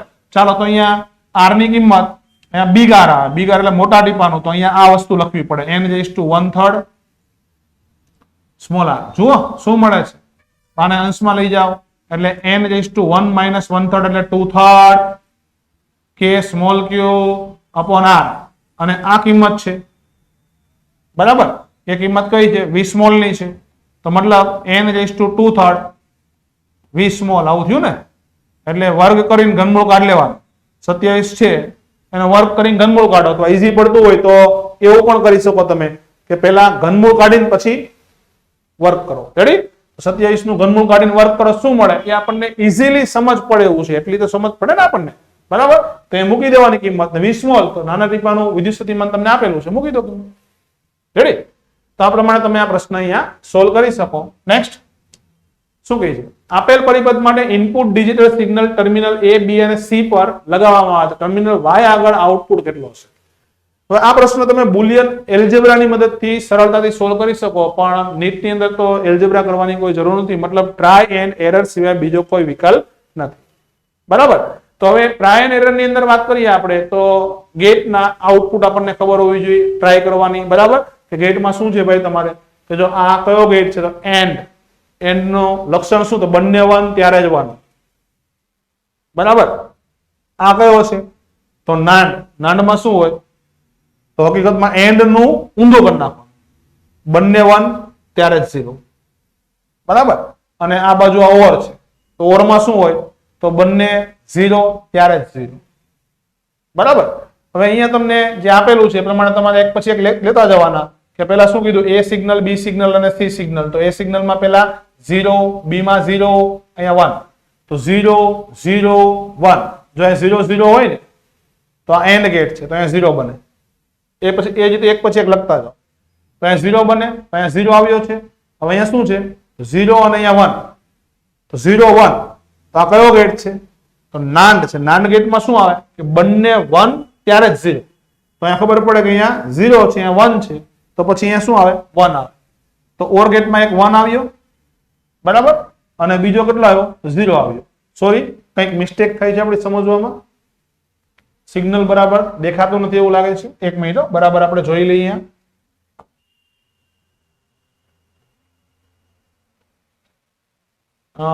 સિગ્નલ ની અંદર થોડું આપણે ડાર્ક કરી દઈએ. ચાલો, સી સિગ્નલ તમને કંઈક આવું આપેલું છે.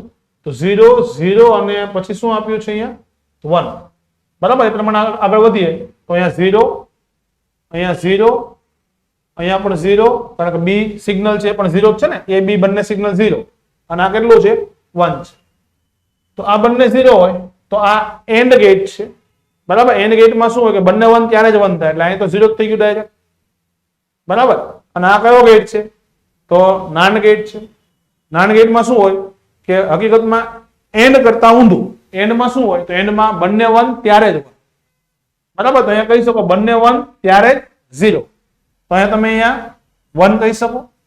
0 1 તો કેટલું થયું? y માં 1 થઈ ગયું, બરાબર. હવે નેક્સ્ટ બીજા ઇનપુટમાં ચેક કરો તો 1 0 1 1 0 1 એટલે અહીંયા 1, બરાબર. અલગ કલરથી લખીએ તમને જોવાની થોડી ખ્યાલ આવે.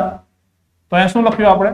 1 0, જો અહીંયા 1 છે ને 0, પછી પાછું અહીંયા 1, બરાબર. ફરીવાર આ એન્ડ ગેટ છે, એન્ડ ગેટમાં બંને 1 ત્યારે જ 1 આવે, પાછું અહીંયા 0 જ આવશે. આ બીજો થયો, બરાબર. ત્યાં 0 આવ્યો, અહીંયા જુઓ તો આ પાછું ખબર પડી કે 0 અને 1 છે.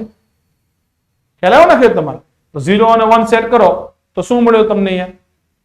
તો ફરીવાર ખબર પડી કે ભાઈ આપણો જે આન્સર છે એ પાછો અહીંયા આનો જ રહેશે, બરાબર. એટલે અહીંયા 1 મળશે. પહેલા બે ઇનપુટ માટે 1, પછી આગળ જોઈએ તો પહેલા બે ઇનપુટ માટે 1. તો હવે તમારે ચેક કરવું હોય તોય ઠીક છે, ન કરવું હોય તોય ઠીક છે. જો અહીંયા કે પહેલા બે ઇનપુટ માટે 1 હોય એવું કયું છે? તો જો આમાં જો પહેલા ઇનપુટ માટે 0 t1 સમય સુધી છે ને, પછી t1 થી t2 સમય સુધી પણ અહીંયા 0 જ છે, બરાબર. હવે જયારે બીજામાં તમે જુઓ તો પહેલામાં સ્ટાર્ટિંગમાં 0 છે, એટલે આ નીકળી ગયું, બરાબર. ત્રીજું અને ચોથું એમાં કમ્પેરિઝન કરો તો જો બંનેમાં t1 t2 અહીંયા સુધી 1 1 હોય એવો આ છે. જો એટલે ઓપ્શન તમારો કયો સાચો છે? ઓપ્શન તમારો સાચો છે અહીંયા સી. રેડી? બાકી આગળ ચેક કરવું હોય તમે તમારી રીતે કરી શકો. નેક્સ્ટ હવે આગળ વધો. કેપિટલ R ત્રિજ્યા ધરાવતા વર્તુળ પર સમાન ઝડપથી ગતિ કરતા એક કણને એક પૂર્ણ પરિભ્રમણ કરતા t સમય લાગે છે. આ કણને આટલી ઝડપથી સમક્ષિતિજ સાથે થીટા ખૂણે ફેંકીએ, બરાબર. તો ફેંકવામાં આવે તો તેના દ્વારા પ્રાપ્ત થતી મહત્તમ ઊંચાઈ 4r છે. તો હવે તમને શું કીધેલું છે? તો પ્રક્ષેપ કોણ તમારે મેળવવાનો છે. એટલે મતલબ તમને વર્તુળાકાર માર્ગે એક કણને ભ્રમણ કરાવવાની વાત કરી અને કેપિટલ ટી સમયમાં ભ્રમણ પૂરું કરે તો એનો મતલબ તમને ખ્યાલ છે કે ભાઈ તમે અહીંયા v ઝડપ કેટલી લખી શકો? તો વર્તુળાકાર માર્ગ માટે ઝડપ v અંતર એટલે 2πr અને બાય t, આવું કરી શકો ને. બીજી બાજુ મહત્તમ ઊંચાઈ એનું સૂત્ર h બરાબર v0 સ્ક્વેર અથવા v square sin square theta 0 by 2g, આ સૂત્ર છે. h બરાબર કેટલું મૂકી દો? h બરાબર 2r મૂકી દેવાનું, બરાબર. અને v બરાબર, તો v બરાબર આ જે કિંમત છે એ મૂકવાની. વર્તુળાકાર માર્ગે ઝડપ જેટલી હતી એટલી ઝડપથી ફેંકો છે, એટલે મતલબ આ ઝડપ અહીંયા મૂકવાની, બરાબર. સોરી, અહીંયા તમને 4r આપેલું છે અને 4r મૂકજો અને આ કિંમત છે અહીંયા મૂકજો અને sin સ્ક્વેર થીટા 0 અને કરતા કરીને સાદુરૂપ આપજો એટલે તમને અહીંયા જવાબ તમને મળી જાય છે. એકદમ ઈઝી પ્રકારનો પ્રશ્ન છે. નેક્સ્ટ હવે શું કહે છે આપણે? કેપિટલ M દળ ધરાવતા અને કેપિટલ R ત્રિજ્યાની વર્તુળાકાર રિંગમાંથી 90 ડિગ્રીના ખૂણે ચાપને દૂર કરવામાં આવે તો રિંગના કેન્દ્રમાંથી પસાર થતી રિંગના સમતલને લંબ એવી અક્ષને અનુલક્ષીને, બરાબર, બાકી રહેલા ભાગની ઝડપની ચાપ માત્રા mr² થાય, બરાબર. mr² ના k ગણી થાય તો k નું મૂલ્ય કાઢો, બરાબર. તો ખબર પડે ભાઈ કે જો બાકી રહેલા ભાગની જડત્વની ચાક માત્રા mr² એટલે મૂળ જે જડત્વની ચાક માત્રા હતી એને k ગણી થાય. તો રિંગ માટે વાત કરીએ તો જડત્વની ચાક માત્રાનું સૂત્ર છે કે ભૌમિતિક અક્ષ હોય તો mr² એવું સૂત્ર છે, બરાબર. પછી હવે તમે રિંગમાંથી થોડો ભાગ કાપી નાખો. કેટલો કાપી નાખો? તો 90 ડિગ્રી વાળો ભાગ કાપી નાખો, મતલબ ચોથો ભાગ રિંગમાંથી હટાવી દીધો. તો સ્વાભાવિકપણે રિંગમાંથી ચોથો ભાગ હટાવો એટલે નવી જડત્વની ચાક માત્રામાં દળ પણ ઘટી જશે, બરાબર. કેટલું ઘટી જાય? તો 25% દળ અથવા ચોથા ભાગનું દળ ઘટી જાય એટલે m માંથી m/4 બાદ કરી દેવાનું, આટલું થાય ને, m minus m/4 into r². તો મતલબ i' બરાબર શું છે? તો i' બરાબર તમે લખી શકો mr² અને બાય 4 આવશે, અહીંયા 3 આવશે, 3mr²/4 આવું થશે, બરાબર. અને નવી જડત્વની ચાક માત્રા રકમમાં શું આપ્યું? mr² ની k ગણે એટલે આવું આપ્યું છે. નવી જડત્વની ચાક માત્રા k i k into mr², k ગણે કીધું ને, તો mr² કેન્સલ કરો, k બરાબર શું બને એ જોઈ લો આમાંથી કે તમને શું જવાબ મળે, બરાબર. આ થયો 48 નંબર 49 ફરીવાર 200 સેન્ટીમીટર લંબાઈ 500 ગ્રામ દળ ધરાવતા એક સમાન સળિયાને 40 સેન્ટીમીટર નિશાની આગળ ખાચર પર સંતુલિત કરવામાં આવે છે 2 કિલોગ્રામના દળના સળિયાને 20 સેન્ટીમીટર અંતર અને બીજા અજ્ઞાત દળ સ્મોલ એમ સળિયાથી 160 સેન્ટીમીટર નિશાની આગળ લટકાવવામાં આવેલ છે ગુજરાતી થોડું રફ છે તો આકૃતિ જુઓ એમ દળ એવું મૂલ્ય શોધો કે જે સળિયો સંતુલન સ્થિતિમાં રહે એટલે તમારે અહીંયા આ એમ દળનું મૂલ્ય કાઢવાનું છે બરાબર તો ટોર્ક બેલેન્સ નો પ્રશ્ન છે તો તમારે અહીંયા જે આધાર બિંદુ છે આ એને અનુલક્ષીને ટોર્ક ને બેલેન્સ કરવાના છે બીજું કંઈ કરવાનું નથી બરાબર તો ચાલો આપણે અહીંયા આ આધાર બિંદુને અનુલક્ષીને ટોર્ક ને બેલેન્સ કરવાનું લખીએ તો કયા કયા બળ લાગે પહેલા એ તો જુઓ તો ખ્યાલ પડે અહીંયા લાગશે તમારે 20 વજન બળ છે ને mg બરાબર અહીંયા લાગશે તમારે mg અને ત્રીજું સળિયાનું પોતાનું સળિયાનું પોતાનું વજન એટલે સળિયો 200 સેન્ટીમીટર વાળો છે અહીંથી અહીંયા સુધી 40 થયું હજી અહીંથી 60 આગળ જાય એટલે 100 આવી જાય 100 મતલબ કે સળિયાનું મધ્ય બિંદુ અથવા દ્રવ્યમાન કેન્દ્ર એટલે અહીંયા તમને સળિયાનું વજન લાગતું જણાય સળિયાનું વજન એટલે 500 ગ્રામ છે એટલે 0.5 કિલોગ્રામ ગુણ્યા 10 કરો એટલે અહીંયા 5 આ સળિયાનું વજન હશે ખ્યાલ પડે છે હવે શું કરવાનું ટોર્ક લખો બરાબર નેટ ટોર્ક કેવું હોય સંતુલન છે એટલે 0 રેડી ટોર્ક નું સૂત્ર શું બળ ગુણ્યા લંબ અંતર ચાલો તો શરૂ કરીએ આપણે અહીંયા ટોર્ક બરાબર બળ ગુણ્યા લંબ અંતર સૂત્ર આપણે અહીંયા વાપરી અને જોઈએ જરાક ચાલો તો જોઈએ કે જો આ બળ છે એ તમારે 20 અને અહીંથી આ અંતર કેટલું તો 20 અને 40 એટલે 20 સેન્ટીમીટર એટલે 0.2 છે જો આ અંતર છે ને 0.2 છે બરાબર બળ છે 20 અને લંબ અંતર કેટલું થાય તો લંબ અંતર તમે અહીંયા લખી શકો આટલું એટલે 0.2 અને આ ટોર્ક કઈ બાજુ હશે તો આ ટોર્કની દિશા જો ને તો બળ એ નીચે તરફ એટલે આ રીતના ભ્રમણ કરાવે ને આમ ટોર્ક છે 12 તરફનું છે બરાબર હવે બીજી બાજુ સળિયાના પોતાના વજનની વાત સળિયાનું આ જે સેન્ટર છે એ ક્યાં હશે તો ખબર પડે અહીંયાથી શરૂ કરીને 100 સેન્ટીમીટર આટલું 40 થઈ ગયું છે તો આ કેટલું વધ્યું 60 વધ્યું એટલે 0.6 વધ્યું એટલે આ અંતર તમારું થયું 0.6 બળ છે તમારે 5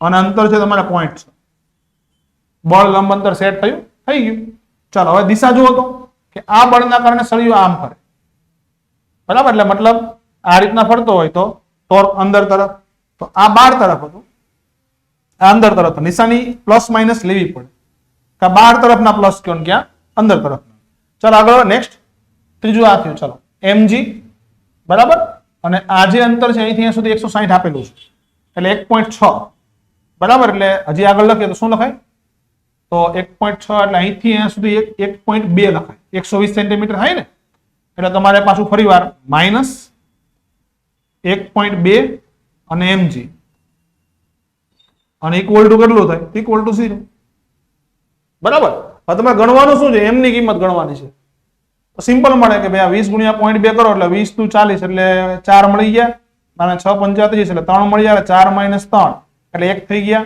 તો અહીંયા તમારે થયું કે 1 અને સામેની સાઈડ કૂદો એટલે 1 બરાબર 1.2 mg આવું થયું બરાબર અને g એટલે તમારે 10 થાય એટલે 12 થઈ જાય તમારે 1/12 કરો એટલે m મળી જાય એટલે જવાબ તમને એક આમાં જોવા મળશે 1/12 ક્લિયર નેક્સ્ટ હવે શું જો 50 નંબર તો F સદિશ બરાબર Q V ક્રોસ B તો અહીંયા તમને ચુંબકીય બળનું સૂત્ર આપેલું છે અને પછી કંઈક ઇક્વેશન લખેલું છે Q V અને F આ બધી વસ્તુ તમને કીધેલી છે બરાબર તો હવે તમને ચુંબકીય ક્ષેત્રનું સંપૂર્ણ સમીકરણ શું હશે એ પૂછેલું છે તો મિત્રો એ કઈ રીતના કરી શકો તો ખ્યાલ છે કે ભાઈ આ ક્રોસ ગુણાકારનો રૂલ્સ છે બરાબર ક્રોસ ગુણાકાર કરવો હોય તો નિશ્ચયક જોઈએ બરાબર v તમને આપેલો છે b નું સંપૂર્ણ સૂત્ર તમને કાઢવાનું કીધું b નું સંપૂર્ણ સૂત્રમાં x ઘટક b છે y ઘટક એટલો જ છે અને z ઘટક b0 છે એવું કીધેલું છે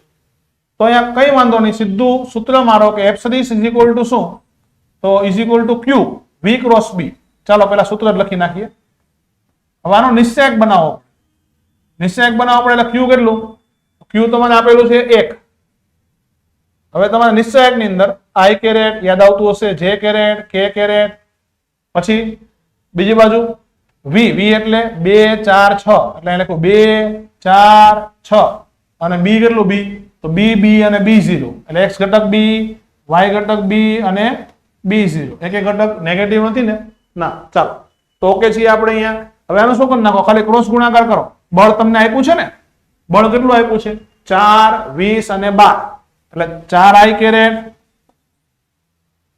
plus 20j caret plus 12k caret તો આવું તમને બળ આપેલું છે ક્લિયર તો આ પ્રમાણે તમે આગળ વધો એટલે ખબર પડે અહીંયા કે હવે i કેરેટમાં શું આવે તો 4b0 6b આવું થાય ને તો આવશે 4b0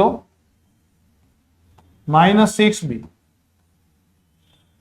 બરાબર i કેરેટ હવે જેમાં 6b 2b0 plus 6b 2b0 કયો કેરેટ જે કેરેટ પછી k કેરેટમાં 2b 4b એટલે 2b 4b કૌંસ પૂરો k કેરેટ બરાબર હવે આ બાજુ તમને ખબર પડે કે 4i કેરેટ છે પ્લસ 20j કેરેટ છે અને પ્લસ 12k કેરેટ છે શું કરાય તો બે સરખું હોય તો x નો x ઘટક સાથે સરખામણી કરો y ની y સાથે અને z ની z સાથે તો z માં 2b 4b જોઈએ 2b 4b એટલે મતલબ અહીંયા -2b બરાબર 12 થાય ને -2b બરાબર 12 એનો મતલબ શું થયું મળી ગઈ એક વસ્તુ શું મળ્યું આપણને -2b બરાબર 12 તો b બરાબર -6 બરાબર ને તમારે જોવાનું કે b બરાબર -6 કેમાં છે તો કે આમાં છે ને આમાં છે મતલબ તમારે